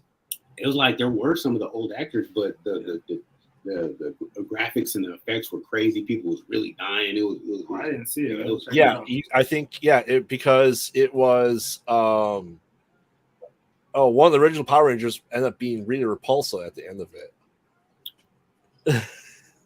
That's a trip. Yeah, and I think Zach was in bed with nude women in the heart that version of it. Yeah. Like they were hardcore, bro. They went all the way in. If it was like this is the rated R version of the I think Jason or Rocky ended up turning evil and started killing all the other Rangers. What? Yeah, bro. It's worth watching. It's worth watching. It's crazy. What about you guys? What would you say? No sequel. Don't do it. Oh, right off the bat, this one is this is a movie that one of our other hosts, he hasn't been on the show for a while, but he came up with Passion of the Christ reboot Redux. Reboot? What? How would they reboot? So is it? All right, he died. Is it a different story? Nah. It would have to be he died. Now, what he's been doing since then? I would assume. Oh no, sorry, it was Passion of the Christ Resurrection reboot. That's what it was. Yes. So it's the 3 days of his walking around on Earth. After He was just saying like that would just not be a movie that anybody would I need want to watch. details. I need details. Even Christians wouldn't want to watch this. Did you ever see Passion of the Christ? I have not. Actually. I don't think I've ever watched it either. I know what it's about. I've seen the Bible. The Bible. I've read the Bible, so I know what Jesus is doing. Yeah. It's like, I don't got to watch Passion of the Christ. I read the Bible. Yeah. I feel like they just really want to show some blood. I'll throw a horror-ish one on there. The Happening Part 2. Oh. The Happening that people get M. Night Shyamalan. People like walking back. Fun fact: every movie that M. Night Shyamalan has done has been a sequel to his own movie. So there you go. I'm not surprised with that, and he always likes to star in it or be a cameo or a person in his own movies too. The Happening was the one where they were doing all this stuff because of like spores in the air. The plants were killing people. The spores in the air was causing people to kill themselves. Or Marky Mark was somehow a scientist. Yes. That's the part that messed you up. You're like, what? Absolutely not. A lot of it, but I yeah. could have got down on everything. I could have got with everything in this movie except for Marky Mark being a fucking Right. scientist. Yep. Right. Look, I get it. Mhm. Oh, wait. Hasn't Marky Mark played that? Transformers. Yeah, Transformers. He was like a scientist in there or Yep. something like that, wasn't he? They're really trying to give him some range, I think, is what they're. They should stop trying. Did you give your Hey, hello answer, to your Graveyard? He said Passes of Oh, Christ. Passion of Christ too. Yeah. Resurrection reboot. Resurrection reboot. All right, y'all. So I gotta ask you guys the last wrap up questions real quick. Then we're gonna give away a prize, and then we'll do what we can for the bracket here. Favorite taco? What's your? You know what? Actually, you guys are from Sacramento. What's your favorite taco spot?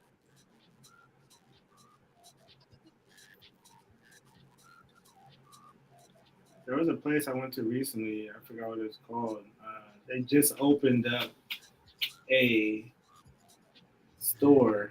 I think it was like Tacos 45 or something like that. I'm not trying to say it wrong. It's pretty good. I think it's on O Street.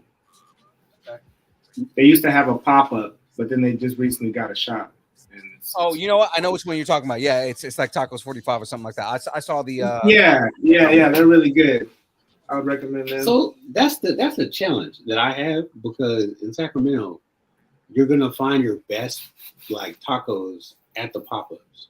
If you ride down Watt Avenue in North Highlands, you'll stumble across one on Del Paso. No, not Del Paso. Don Julio in Watt Avenue, and they got the fire carne asada. If you ride further up, you'll come out of Antelope, and turn left onto Watt Avenue. Right across the way from Delish Pizza and Food Max over there, there's I call them Tres Hermanos, but that's probably not even how you say their name. But like they got a food truck. It's a red food truck right over there near the liquor store. And oh, I know which one you're talking about. I've been to that one. That's actually a good food truck. Yeah, like I get their nacho fries, bro. Just fire. You know what I mean? And so like outside of that, if I have to go to a brick and mortar, I'm probably gonna say Shondo. You know what's funny is everybody that's from Sacramento always swears by Chondo's. And the one over there off of Arden and right across the street from the light rail station, like I dang near grew up, eating over there. That one's good. Yeah. So what's your taco order? Like, what kind of tacos do you get when you go to a taco spot? I like birria tacos. Woo! Yes, sir. Question is, have you had real birria though? So that's the thing. The birria that you get when you go to like restaurants nowadays is all beef, right?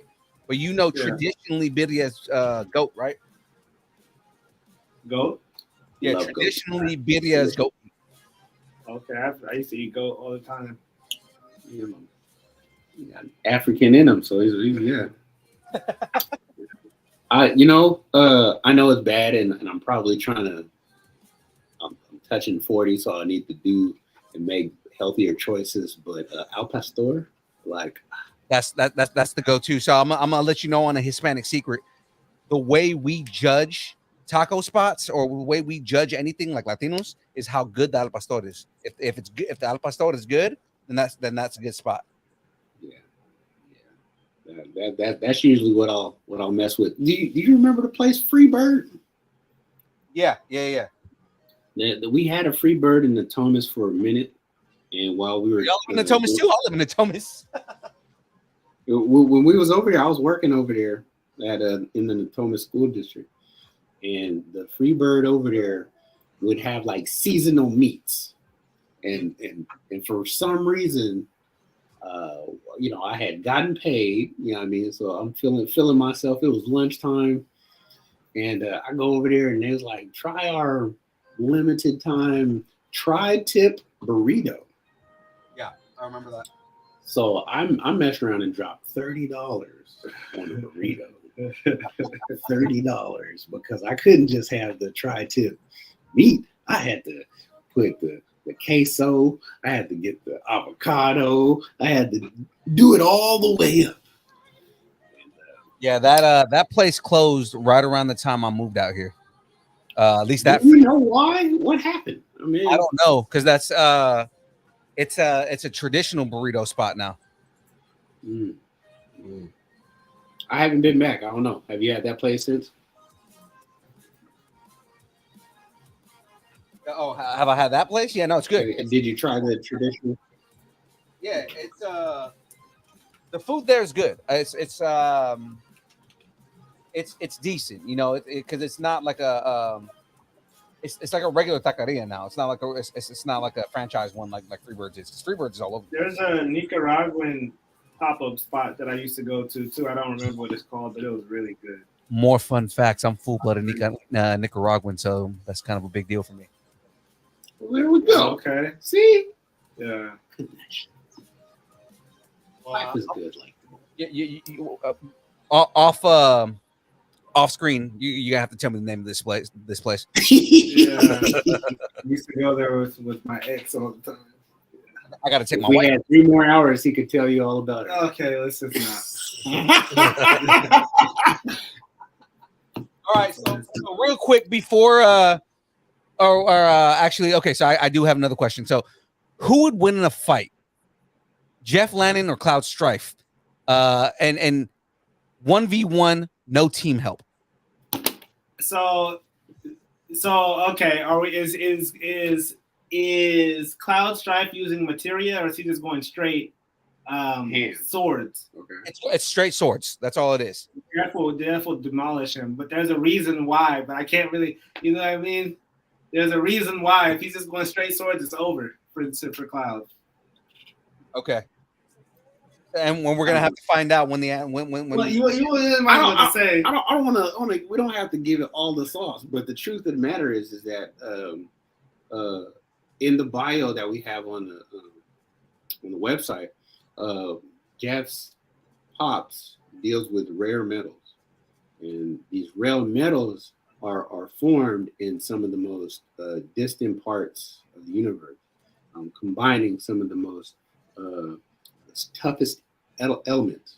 So his sword has the ability to really like break through items like titanium, steel, and you know, Damascus, you know, folded, like they don't stand up. You can't really clash with this particular blade. He's slicing through it like butter. So Cloud might be able to dodge it, you know what I mean? But it's just like any blade he brings, he's getting sliced through like butter. And then Jeff is like ridiculously superhuman too. He's dodging bullets, he's jumping off walls, he's, you know, and I've seen Final Fantasy. I know how crazy Cloud is. Yeah. These people are crazy. When Final Fantasy, what's that, Advent Children came out, Yeah. like it blew my brain That was crazy. out of my head. I was like, it was so insane. Now, when I go back and I watch it now, you know, with the director's mindset, I can identify, you know, areas where I would, you know, do something different. But like just the character in the fight scenes were just amazing. And so, but yeah, that would be the fatal flaw. We got. They're both fairly durable. They're very, very fast, unearthly fast, unhumanly fast. Both very strong. But I think when it comes down to it, it's the unorthodox way in which Jeff fights, and then it's the blade in which he wields. Okay. And I respect that. I mean, that's the reason I asked the question, right? So, like, no, I respect that It question. could Like, have been like Samurai Jack or something. Oh! You know what I mean? That's oh, you know, that that wouldn't even been fair. yeah, Samurai Jack might record. Yeah. well, I mean, because even with the blade too. Samurai Jack's blades unbreakable. Yeah, no, it was he had like super, no, they were like entities from outer space. Yeah, they created Basically, to destroy like, the world's first evil, di- the universe's different- first evil. Guys, I remember when the thing fell into the that was the last season where it wasn't working for him. The sword wasn't working for him. He finally gets the sword's power back. Uh-huh. And then it was like the entities, the deities that came and visited him, they were the ones talking about, yo, all right, you're about your business. We'll put the power back into the sword. And it was like from all of them, from all over the world. Yeah. I don't remember. That was the season, last season. Yeah. I remember him losing the sword, but I don't remember him giving him the sword back. Yeah. And it was like pretty crazy. You guys are gonna have to come back when we get this scheduled, but we've been talking to Phil Lamar for a while about coming on the show. So, oh wow, do you get excited for that? You gonna mess around and make a fanboy out of me? We met Phil Lamar in LA at a comedy show, and he, we talked to him for about an hour and a half, and we were like, hey man, we'd love for you to come on the show. He's like, yeah, no, I'd love it. When we tried to book him, he had just taken a new job, so his schedule got like really busy. So we're gonna wait until he's done with his current project that he's working on and see if he can come on the show. We were actually trying to reach out to Phil Lamar to get him to do a voice in Samurai Security Guard. So that's just a piece that I'm putting out on the airwaves if he ever happens to want to get with some up and coming young black animators. Like we would definitely love to have him in the mix. Yeah, and he's cool like that too. So I mean, that's a lot of the conversation that we had was talking about, like people of color and creators and empowering people to be creators and whatnot. He's a cool ass person. Nice. That's good to hear, because you know how you often hear, oh man, yeah, I met Drake or I met da da da da. Man, this guy's a jerk, man. It all came through Rob Paulson, and Rob Paulson is is now basically a friend of the show. He hasn't even been on the show. We interviewed him for another one of our shows. We have another show called Comic Conversation, where we interview like celebrities and stuff like that. And Rob Paulson was the episode I was watching. You guys announced that you're now in connection with Comic-Con Radio. Mm-hmm. In Comic-Con Radio. I was like, that's amazing, dude. Big ups to you guys. Do your thing, man. I appreciate it, man. I'm too far away from the mixer. Normally halfway through the show, I'll play one of Rob Paulson's endorsements, because he does he did 5 different characters telling people to watch and listen to Distance Nerding. So he did Yakko Warner, he did Pinky from Pinky and the Brain, he did Carl Weezer from Jimmy Neutron. Yep. He's the original voice of Raphael from the Ninja Turtles, so he did Raphael. He's also the last version of Donatello, so he did Donatello. Wow. Yeah, that's tight. That's look, like at the April O'Neil, yeah, the original April O'Neil from the cartoon. And then what's her name? The original voice actor for Android 16? 18? Yeah. Was that Stockton Con? No. Roseville? No, that was Roseville. I was gonna say, Stockton Con, Rob and Maurice LaMarche were both there, right?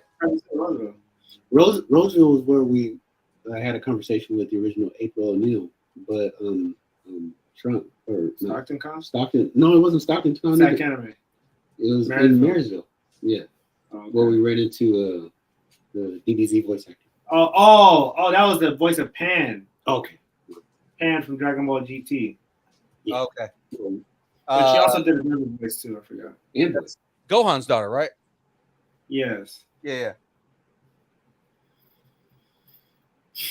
One of our co-hosts is an amazing Master Roshi voice actor. So let's go. Look, I want y'all to be spreading our name around, any kind of context that we can acquire off of you guys. If you guys want to do some voice acting, let us know, because ultimately we're really trying to authenticate what we're doing.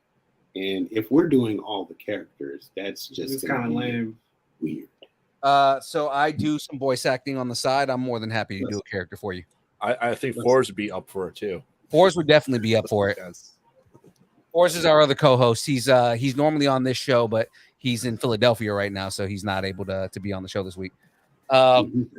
So that being said, before we jump into what little of the bracket we can do, What's next for you guys? So kind of like what shows do you guys have coming up, and then where can everybody find you guys? So like what social media thing. We're gonna be at SAC Anime Roseville. I mean, not SAC Anime Roseville, SAC Anime Spring. I believe that's a 3 or 4 day event coming up in April. 3 days. There's another population anime coming up, I believe, in June. It was May or June. July. And then there's a few other cons that we're looking into, so we're going to keep everybody posted. We're staying local because we're really trying to get these episodes completed. Once we drop episodes 1 and 2, then we're really going to be reaching out to bigger cons like Crunchyroll and Anime Expo, and that piece. DreamCon, MomoCon, Fusion. Like we got a list. We got a bunch of places we want to go. And you can find us. Okay. At Cre8ive Gang, Cre8ive Gang on Instagram. At Cre8ive Gang. There you go. And for everybody watching, if you look at the bottom of the screen right there, I've got it all on the scroll on the bottom of the screen right there for you. So guys, check them out. Check out more from Cre8ive Gang. Check out all the anime, manga. Support them. When you know what, do me a favor. When you guys launch your Kickstarter again, tag us in it so that way we can throw it out to all of our people too. Also, we're working on a Patreon. Yeah, we're gonna do a Patreon, and that's where we're gonna really we want to invite people into the process, I think. And the Kickstarter was a lot of all right, let's put it out there and see what happens. And whereas this one is going to be a little more strategic and let's make more friends and get more people involved in what we got going. Yeah, absolutely. Again, once you guys launch that stuff, tag us in it on Facebook, tag us in it on Instagram, all that. We'll blast it back out. We're all about helping small creators, right? Like we have independent comics come on all the time. We have people who it's not just big celebrities for us, right? Like we try to go across the spectrum because our whole thing is let's talk to people who are interesting. That's what matters to us, right? Yeah. And y'all fit that mode for us. So that's the whole thing. Very much so. Again, we definitely want to get the word out, and we are going to be posting more. So again, just everything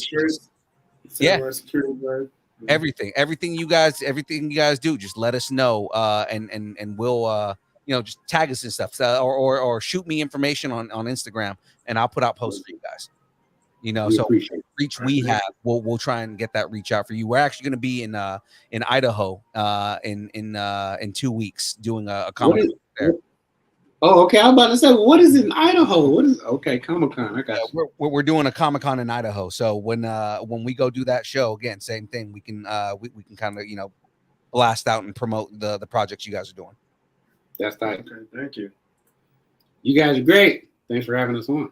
Absolutely. So again, we're about to do this this bracket. You guys are more than welcome to stay on and do and vote in the bracket with us. Okay. All right. So that being said, how far along are you in the DeLorean? Yeah. All right. So I've got pretty much the body. Nice. I've gotten through 2 bags. I'm working on bag 3 right now. It's a lot bigger than I expected it to be. Yeah, usually is. They usually are. But yeah, Graveyard, this is on you now, man. So yep. Oh, absolutely. Let's do so. Oh, you know what? Actually, sorry. I've got a kit to give away. Yeah, do you give away first? To give away. Ladies and gentlemen, it is now time for me to give stuff away. Again, there's nothing you have to do to enter aside from being in the chat right now. So, if you want a chance to win the 2023 Year of the Rabbit Lego kit, right? This is a 2023 exclusive kit that you got. Basically, anytime I get VIP exclusive kits, I give them away on the show. So this is a VIP exclusive kit right here. Guys, if you're interested in this kit, All I need you to do is say here in the chat right now. All you got to do is say here. We're gonna count you guys up, and you get a chance to win. Of course, I do a random number generator so that it's fair for everybody. RN Jesus hates me, so so let's see. Graveyard, do me a favor. Yes. Start giving me names in the chat. All right, we got Cam. Okay, I see Cam. We got Tater. Got Tater. Tater's here. Mezzo. Ooh, Mezzo is in the chat. Julie. Julie is in the chat. Hey, Julie, my mother-in-law. Thomas. Thomas Wong? No. Thomas Barley. Oh, Thomas Barley. Okay. Myself. I will give you that chance. That's all who said here. I mean, Geek Saga was in earlier. Eric was in earlier. Okay. You guys want a chance to win this? Just as you said that, he was pulling out his phone and jumping. The Throw him in.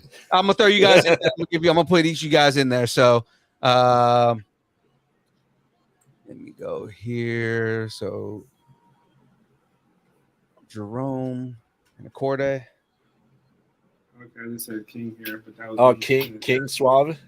That's me. Okay. So suave. You can tell by the jacket. Okay. Let's go. Te quiero sentir tus labios besándome otra vez. Okay, I'm just turning super Hispanic now. All right. Let me get back to the screen. I'm over here looking for the screen, and I'm like, oh, it's because I'm already on Chrome. That's why I can't find it. All right, so let me put this on screen so everybody can see it. All right, prize wheel is here. Oh, it's official. Here we go. There we go. All right. We are ready to give away some prizes here, guys. So again, so that it's even, there is no, I don't have any favoritism going on here or anything like that. I'll give everybody one last chance here. One more second. See if any last second joiners are going to pop up in here. Yeah.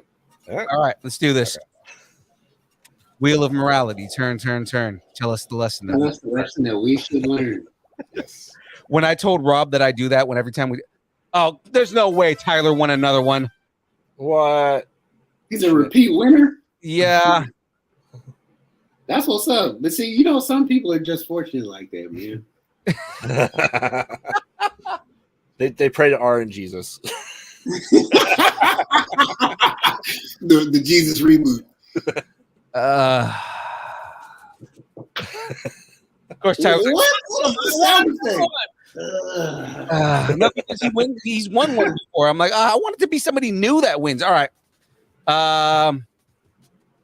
This is what I'm gonna do. All right, Tyler, you win the rabbit. I got to take you off of this one though. remove me from it too. Just so I'll be right back. All right. You can take me off of there.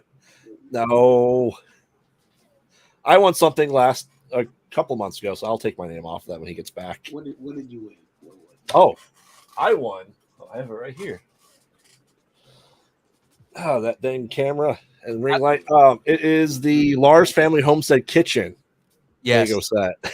So yeah, take my name off of it because I won that a previous one. So okay, I'll just do that to be fair. I mean, not that you're disqualified for winning a previous one. I'm just more like I want something new to win one. Yeah, exactly. Okay, so I don't know if you saw what I put on the screen. The screen's way too small right now.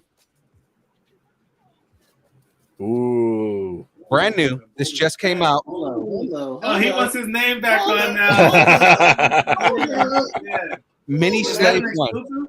It is no, it's not an exclusive, but it is a new kit that just came out to Mini Slave 1. Okay.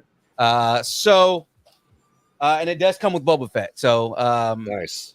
So let's go ahead and spin this for the remaining people on here.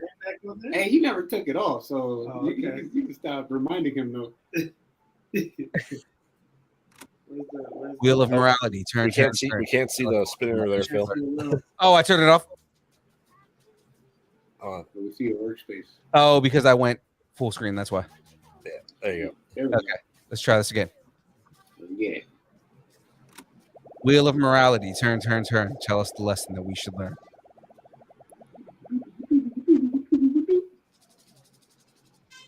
go. Julie. All right. Let's go. So Julie wins the Now, slipper now one. And is Julie the mother-in-law? I thought Julie is my mother-in-law. that's what's up. You know, if she doesn't play with Legos, She usually sends them to her grandson. I guess technically he's my nephew now, so sends him to my nephew in Poland. that's tight. They're not Polish, but my brother-in-law married a Polish woman and then moved to Poland. I can only imagine what the culture shock was like. Yeah, I know, right? So You have congratulations. to have him on. Right. Congratulations. That's 2 prizes out just because I was like, I have other prizes. Let me just grab another one and give it away. I try to hoard them a little bit so I can spread them out, but I just, Smart move. yeah. So those are my 2 prizes for today. So let's do this bracket with the time that we have left. We can probably get like two lines in. 2 lines in, yes. All right. So these are the Fox, Sony, Marvel movies that exist, and we're going to be ranking them to see which one's the best of these. If you watch the past couple episodes, we did the worst because they were really bad movies, like The Punisher from 1989, or David Hasselhoff as Nick Fury. But we're going to go for the best. So, yeah. So first off, we'll have The Amazing Spider-Man versus The New Mutants. What was a better movie? Amazing Spider-Man. Yes. Amazing Spider-Man. So we're talking the first Amazing Spider-Man, right? Correct. New Mutants, is that the one where Logan died? New Mutants is the last X-Men movie that they were all in a mental ward or psych ward, and they're all like I actually have not seen that one. It's on Disney Plus. It didn't get released, and they ended up releasing it on Disney Plus. Yes. And it did not get a good reception at all. Well, it was better than the previous 2 or 3 before that. I'll just go and throw that out there. Have you seen New Mutants? You haven't seen either of them? Wait a second. They had the girl with the sword who could like cut through dimensions, right? Yes.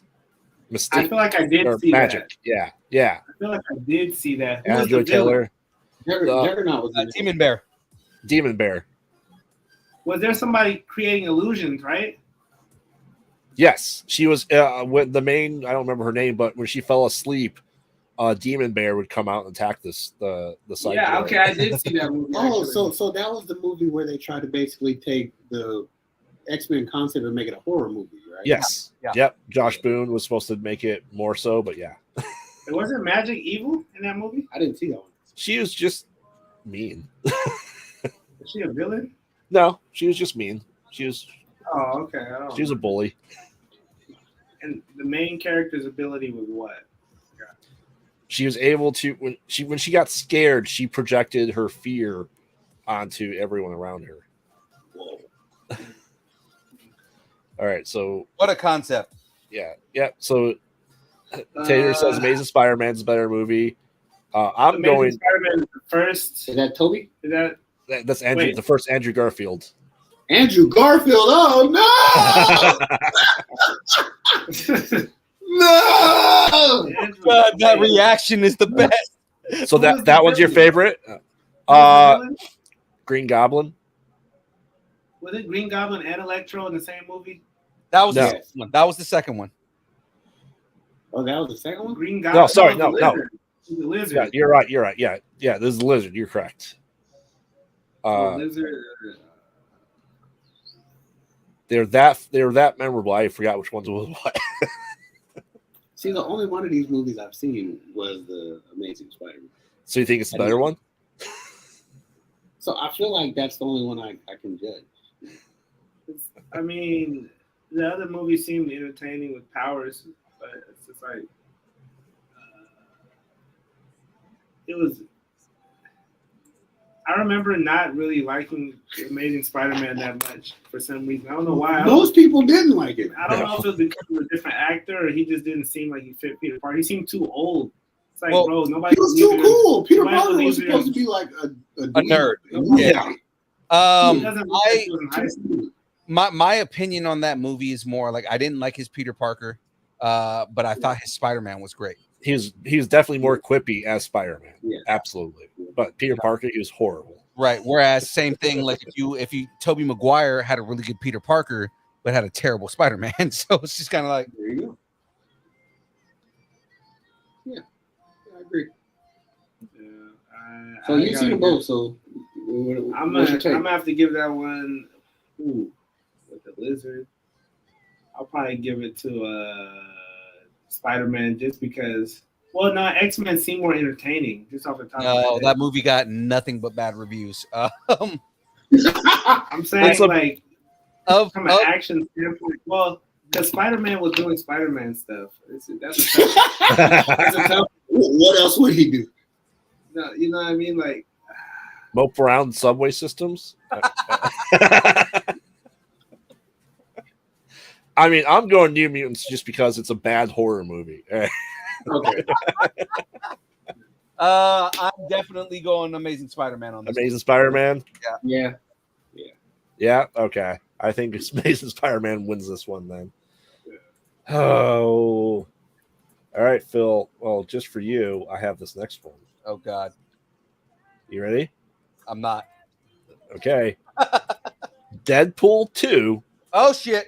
Versus Days of Future Past. Deadpool 2. I knew that was gonna be your answer for some reason. Any movie involving Wade Wilson, because honestly, to be honest, right? Yep. Both of those Deadpool movies are fucking classic. So they're both easily. I mean, they've both been regarded as the best X-Men movies that don't have that aren't primarily X-Men movies.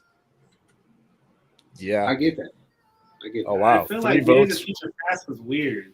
It was a weird movie. Like I liked it. I did like it when it first came out, but thinking back on it, it's just like, wait a second. Days of Future Past. See, the problem is if you know the comic book, it does not follow the comic at all. They also Bishop was terrible in that movie. You do not get a good representation of Bishop, right? I love Bishop as a character. I have the Mount Joy Crisis right next to me, which is primarily a Bishop comic book. Like that, I'm a big Bishop fan, right? I'm a stand for Bishop. Bishop was fucking shitty in that movie, and he only got like 2 scenes, and it was trash. So like that right there, and then on top of that, you have this stupid love scene between Magneto and or love sub and Mystique that doesn't exist, and it's just I could not get on board with that. The only thing that I could get on board with within that movie was that Dinklage was a badass, but Oliver Trask, and that was yes, he was. So there's 2 things that didn't make sense for me. One, Quicksilver, if he's that fast, he could have just soloed the entire movie. Yeah. You know what I mean? But he could literally just solo the whole movie. And then 2, I understand the concept of the Sentinels being able to adapt to powers, but Storm, when they were flying and she was causing like hurricanes and they were smashing against stuff and blowing up, they shouldn't be able to adapt to wind. You know what I mean? She was blowing them all. Why couldn't she just blow them all up? You know, like hurricane, tsunami, like, you know, just blow them all up. Super hurricane wind. Yeah. So moral of the story: Deadpool takes the cake For both of you. Absolutely. I think All so. right. Yeah, we have three votes for Deadpool 2 in chat as well. I guess I'm the only Days of Future Past. That's fine. Like I said, I wasn't a big fan of the Days of Future Past as a movie in general. It was my favorite of the prequels of the X-Men movies. I'll give you that they're better than the regular X-Men movies that came out, but I still wasn't a huge fan of those movies in general. Okay. In my opinion, as somebody who grew up watching and reading X-Men, there still has not been a movie yet that has properly done the X-Men. It's fair. All right, I think this next one's gonna be an easy one. Real quick, speaking of properly done X-Men, did you see the Doctor Strange movie and how they did Mr. Fantastic and how they did all these? They did Mr. Fantastic dirty, man. They really Oh my goodness, everybody was done so dirty. That movie was crazy. My bad, that was a side note. That's all right. Side notes are fine. We are the king of tangents. Yeah. All right. I think this is going to be a landslide, but I'll throw it out there. Logan versus the first X-Men movie. Yeah, I think Logan. Yeah, I'm going to give it to Logan just because it was the first time they actually did a proper version of Logan. Yes. It was the Logan from the comic books that we had been waiting to see forever. Yep. Yeah, I think Logan's gonna sweep this one for here as well. We already have 2 in the chat for Logan. I'm definitely going Logan as well, even though I love X-Men. I love the Bryan Singer 1 and 2. Because I think X2 is pretty good too. But I don't feel like they showed Cyclops enough love in those movies because he's overpowered. You know, they don't really talk about how OP Cyclops is, but this man generates or calls a energy from a different dimension through his eyeballs. Like, why is he not just smacking all the bad guys? Well, he does. There's not much of a movie if he were able to just let loose. Yeah. Yeah. So Phil, you said Logan as well. I go Logan. Yeah, I figure is that. I go Logan because it's the first time we get a comic book accurate version of Wolverine. So very true. I agree. I love these mechanisms. Look at this. It's how ingenious. Oh wow. Right? The stuff that they do at Lego, right? Like basically if there's a little switch on the bottom down here that I can pull up and it nice. That's pretty cool. All right, this is gonna be a hard one. You ready?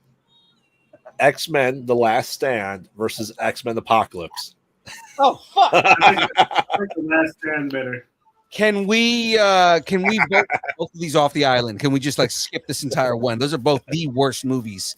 Next to I gotta go with The Last Stand. I didn't like the Apocalypse movies like that at all. No, that was the worst version of Apocalypse you could ever expect. Apocalypse is one of my favorite villains of all time across all mediums, right?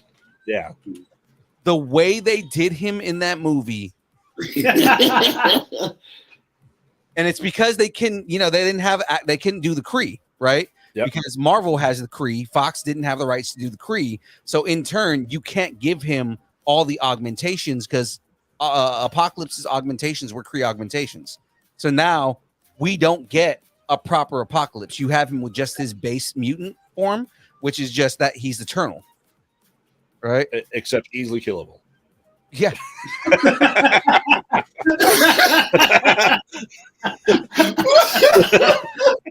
And it's like, how do we? I know, right?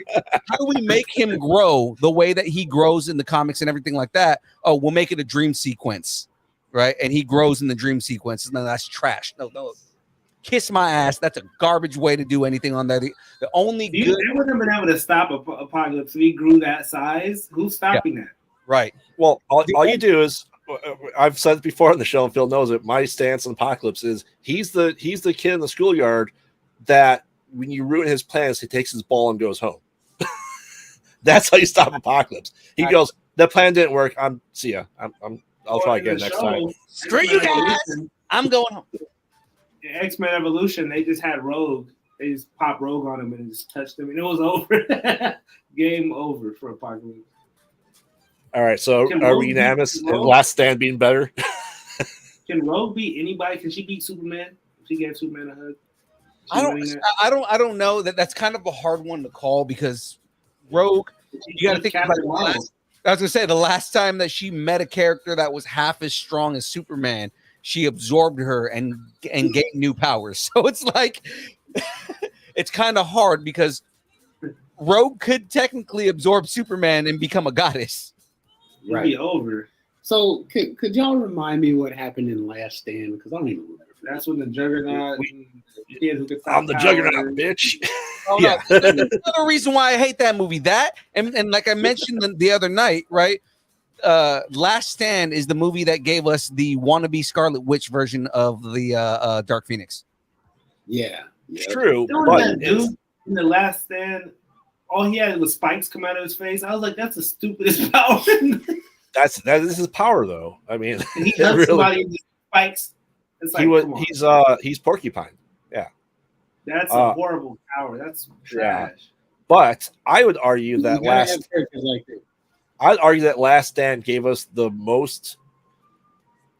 We've seen the most of Logan's regeneration abilities was when he's facing the Phoenix Down.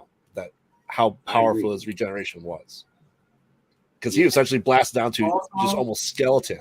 In the comics, his regeneration's not that fast. Ultimate. Yeah, I was gonna say that was movie plot right there. Yeah. But he's the only one that's able to do that, though. The only person who has regeneration that fast is Deadpool. Yeah. Deadpool. Yeah. And then, well, the Hulk has pretty fast regeneration. You know that fair. You never have to see it though. Well, I mean, when he fights Wolverine, you see it. Yeah.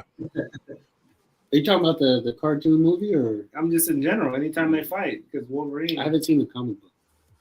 All right, I think we got time for one more. Okay. X-Men First Class versus the 2015 Fantastic Four. What was the better movie? Any Fantastic Four movie loses. First Class. Which one was that? That's the second. The first. One, right? That's the first. Oh, no, that's the remake. That's the remake. Do you remember when Xavier lost his ability to walk, not from his psychic abilities, but a bullet? I don't remember that in the comics. Oh, First Class. You're talking about when young Magneto. Okay. Yes, and Sebastian Shaw, played by Kevin Bacon, was the villain. Oh, okay. Can Sebastian Shaw? He couldn't do that. He couldn't grab a grenade and blow it up because that's heat. And the way that they killed off Darwin was trash because he can adapt to anything, but he couldn't adapt to that. Come on now. The other thing I didn't like about that is, if you know anything about First Class, it's like, okay, so you guys decided to make Havoc part of First Class, but not Cyclops. Correct. Right? Or Iceman. Or Iceman. Like Havoc is part of the original First Class. I'm sorry, not Havoc. Cyclops is part of the original First Class, but then they decided to use Havoc instead for reasons. Yes. How would y'all feel about a movie that just centered around Cyclops and he's just going around wrecking everybody with his beam? Like, as long as his beams doesn't start fires, it's not heat. Yeah, concussive. So he's just hitting you with his force and you're flying away. Yeah, I would go First Class over. Oh, absolutely. Okay. Yeah. Fantastic Four was not it. The only good thing that movie gave us was Michael B. Jordan. That's it. That was a weird movie. They're always doing Dr. Doom hecka weird too. They never let the internet troll. Yeah. Oh, Dr. Doom is now an internet troll. He's not the king of Latvia. He's not. He doesn't know. Yeah, look, it's yeah. That movie was another garbage. Everything Fox does is just kind of like Deadpool was successful was because Fox was like, this movie's not going to be good, so we're just going to let him do whatever he wants. Giving him creative control was the best thing they could have ever done. Yeah. Giving Ryan Reynolds full control over that movie, as much as they thought it was going to fail, because they also gave him a shit budget and he did what he could with it. Deadpool, it was a $700,000 budget. He made $7 million. Or I'm sorry, no, not $7 million. He made wow, how much did he make? I know he made 7 times. Or he made like 10 times the budget back. Yes. Yeah, no, those Fox doesn't know what the fuck they're doing. Nope. Which doesn't matter anymore. So I'm happy that Disney got the rights because now we're going to get proper versions of the characters. Oh, absolutely.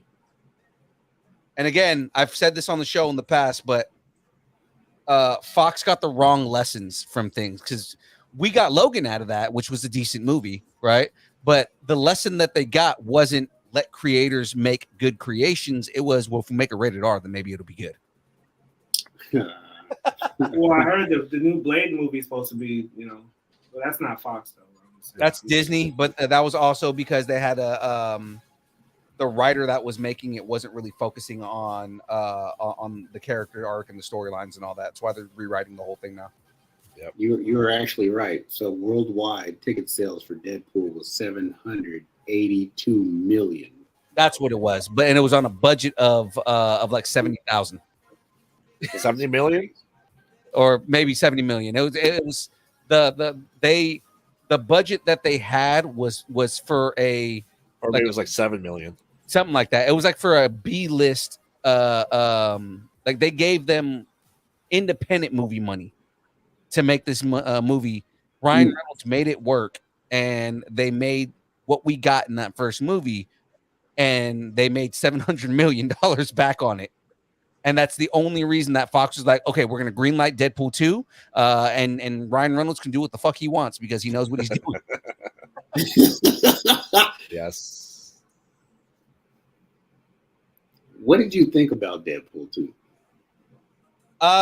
It had its moments as far as like there were some things they could have done better with it, but overall, I liked it. I liked that.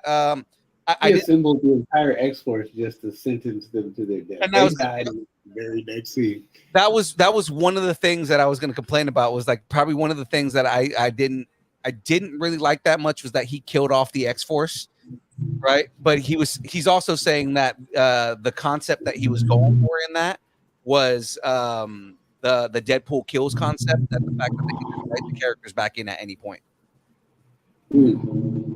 And that'll work in a Deadpool movie because it's meta.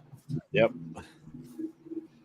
Yeah, I like how Colossus just showed that Deadpool couldn't even do anything in Colossus.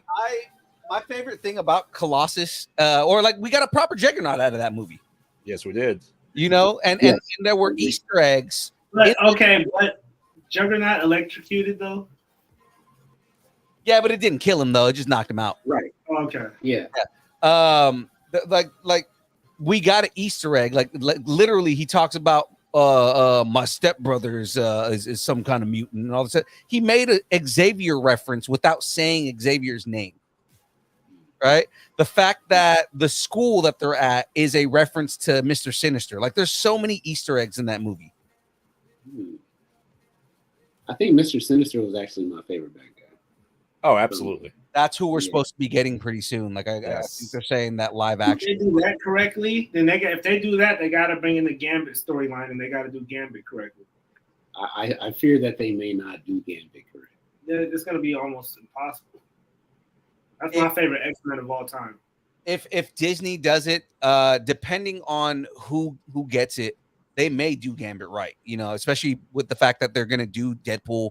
Deadpool 3 is going to be rated R. They confirmed it already. Yep. Right. So the fact that they're letting Ryan Reynolds do his thing, I'm sure that they're more concerned with creators doing something that gets the character right. Especially Kevin Feige is really big about trying to make sure that everything is right after the last mishap he had with Iron Man 3. Yeah. Because he had to go and do a lot of retcons in Iron Man after Iron Man 3. Oh, I didn't know that there was a mishap with Iron Man 3. Oh, there was a lot of mishaps with Iron Man 3. Yes, the Mandarin. The whole Mandarin. Yeah, the entire Mandarin storyline is one of them. I feel like that was hilarious how so as they created more Marvel movies, brought in Shang-Chi. Oh, my bad. That's Mortal Kombat. So they were able to kind of explain away the fact that 10 rings, man. The fact that all right, y'all painted it in this light in these other movies, but look, this is what it really is supposed to be. I felt like it was a decent cleanup job. But that was the retcon. Is the retcon they did a short called "All Hail the King," right? Yeah, that was Trevor getting confronted yeah. in jail. In jail, I remember that. Right, saying that the real Mandarin was upset with what he was doing, right? Mhm. And it took them many movies to get to the point where we got a proper Mandarin, right? Mhm. Even though it wasn't an Iron Man villain, we got a decent Mandarin, and I'm happy for that, right? And you know, it took all that to they had to retcon the Mandarin so we could get a proper Mandarin, right? The same thing with technically I'm forgetting his name right now, but the main villain in Iron Man 3, he was supposed to be a version of Fin Fang Foom, which is stupid because Fin Fang Foom is a fucking space dragon. So again, Taika Waititi retconned that by showing that space dragons exist. So at some point we're gonna get Fin Fang Foom. Whoa. Yeah, I'm that kind of nerd. Yeah. All right, Phil, I gotta bounce to the other stream. No worries, actually. So we're gonna stop with where I'm at right now. Let me switch cameras real quick, and we're gonna do our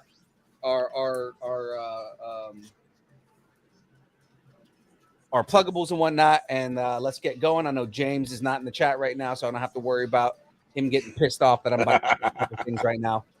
And then he's gonna show up at the end and be like, what about merch? You're not gonna talk about merch? I'm wearing merch. We got it. Right. I mean, I'm technically wearing merch too. I'm rocking Lucharillas right now. There you go. We're wearing merch too. Samurai Security Guard got merch too. Let's go. Exactly. Right. So because there is another stream that Graveyard has to get to, I'm gonna drop off on this. Graveyard, give everybody your pluggables, man. Let everybody know where you're at and what you're doing, and of course, put yourself over, sir. Okay, so I am Graveyard, co-host of the Mostly Pod Out at Night, Mostly podcast, where we release new episodes every Wednesday at midnight. We talk all things horror. We do a lot of horror movie reviews. We are also now a part of the Comic-Con radio family as well with Distance Learning, so excited to get all that going. On top of that, you can also find me at Kyber Cave Productions Monday, Thursday, Friday, now Saturday with our new show dropping the Saturday morning nerd out. So make sure to check them out. And yeah, once you guys are done watching this stream, come join us. I'm playing Dead Space Remake live, episode 3, right after this. So go over there and check that out. Beautiful. One more time, guys. Let me change my mic here. One more time, guys. Go ahead and put yourselves over. Let everybody know where they can find you. At Cre8ive Gang, Cre8ive Gang. That's our Instagram. You can find us at Cre8ive Gang on YouTube, and our website is www.cre8ivegang.com. Yep. So all of the Facebook, we're Samurai Security Guard. Yes. Yeah. So that's the only one that's different. Contact us for posters, shirts, character profiles. We have an offer, something where people can get their name in the credits, and people can even get their business in the episode 1 of the backdrop of like while they're walking through the mall to see the nice. Their business display. Yeah. So we got anime real estate in there, and then in addition to that, we got pre-sale hoodies too, which yeah. All right. Appreciate it, guys. Again, we're just going to have you guys come on the show again. Now, of course, ladies and gentlemen, you know who I am. I'm your boy, Young Phil. Distance nerding, of course, everywhere social media exists. Twitch, Twitter, Instagram, TikTok, YouTube, Facebook, MySpace, GeoCities, Black Planet, Latino Avenue. If it exists, we're there at Distance Nerding. Of course, you can follow us on our OnlyFans. It's just pictures of Aaron Watson's feet and mandals. So, ladies and gentlemen, we did not warn. We did not warn these gentlemen. Nope. According to Jerome, don't know about the dance party. So, ladies, what we're gonna do? It's not actual dancing. It's not actual dancing. Don't worry, right? Essentially, what you got to do is just grab something around you, right? Toy or I know you guys got a bunch of signs and books and stuff around you, right? Just grab something and make it dance on screen when you hear the theme song. That's basically it, right? So, Let's go ahead and get this going. I'll give you the example right here. Let's go, Graveyard. Yeah. The green screen's killing him. Green screen. There you go.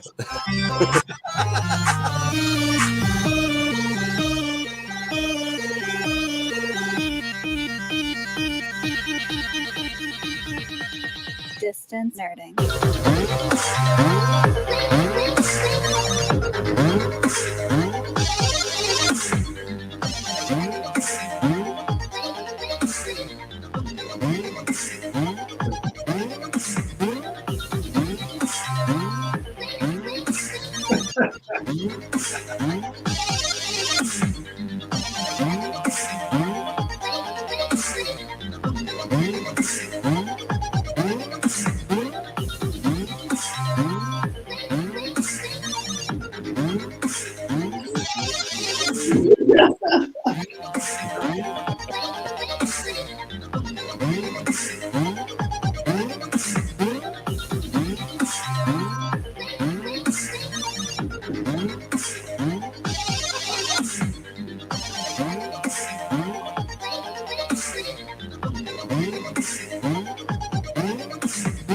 See everybody next week.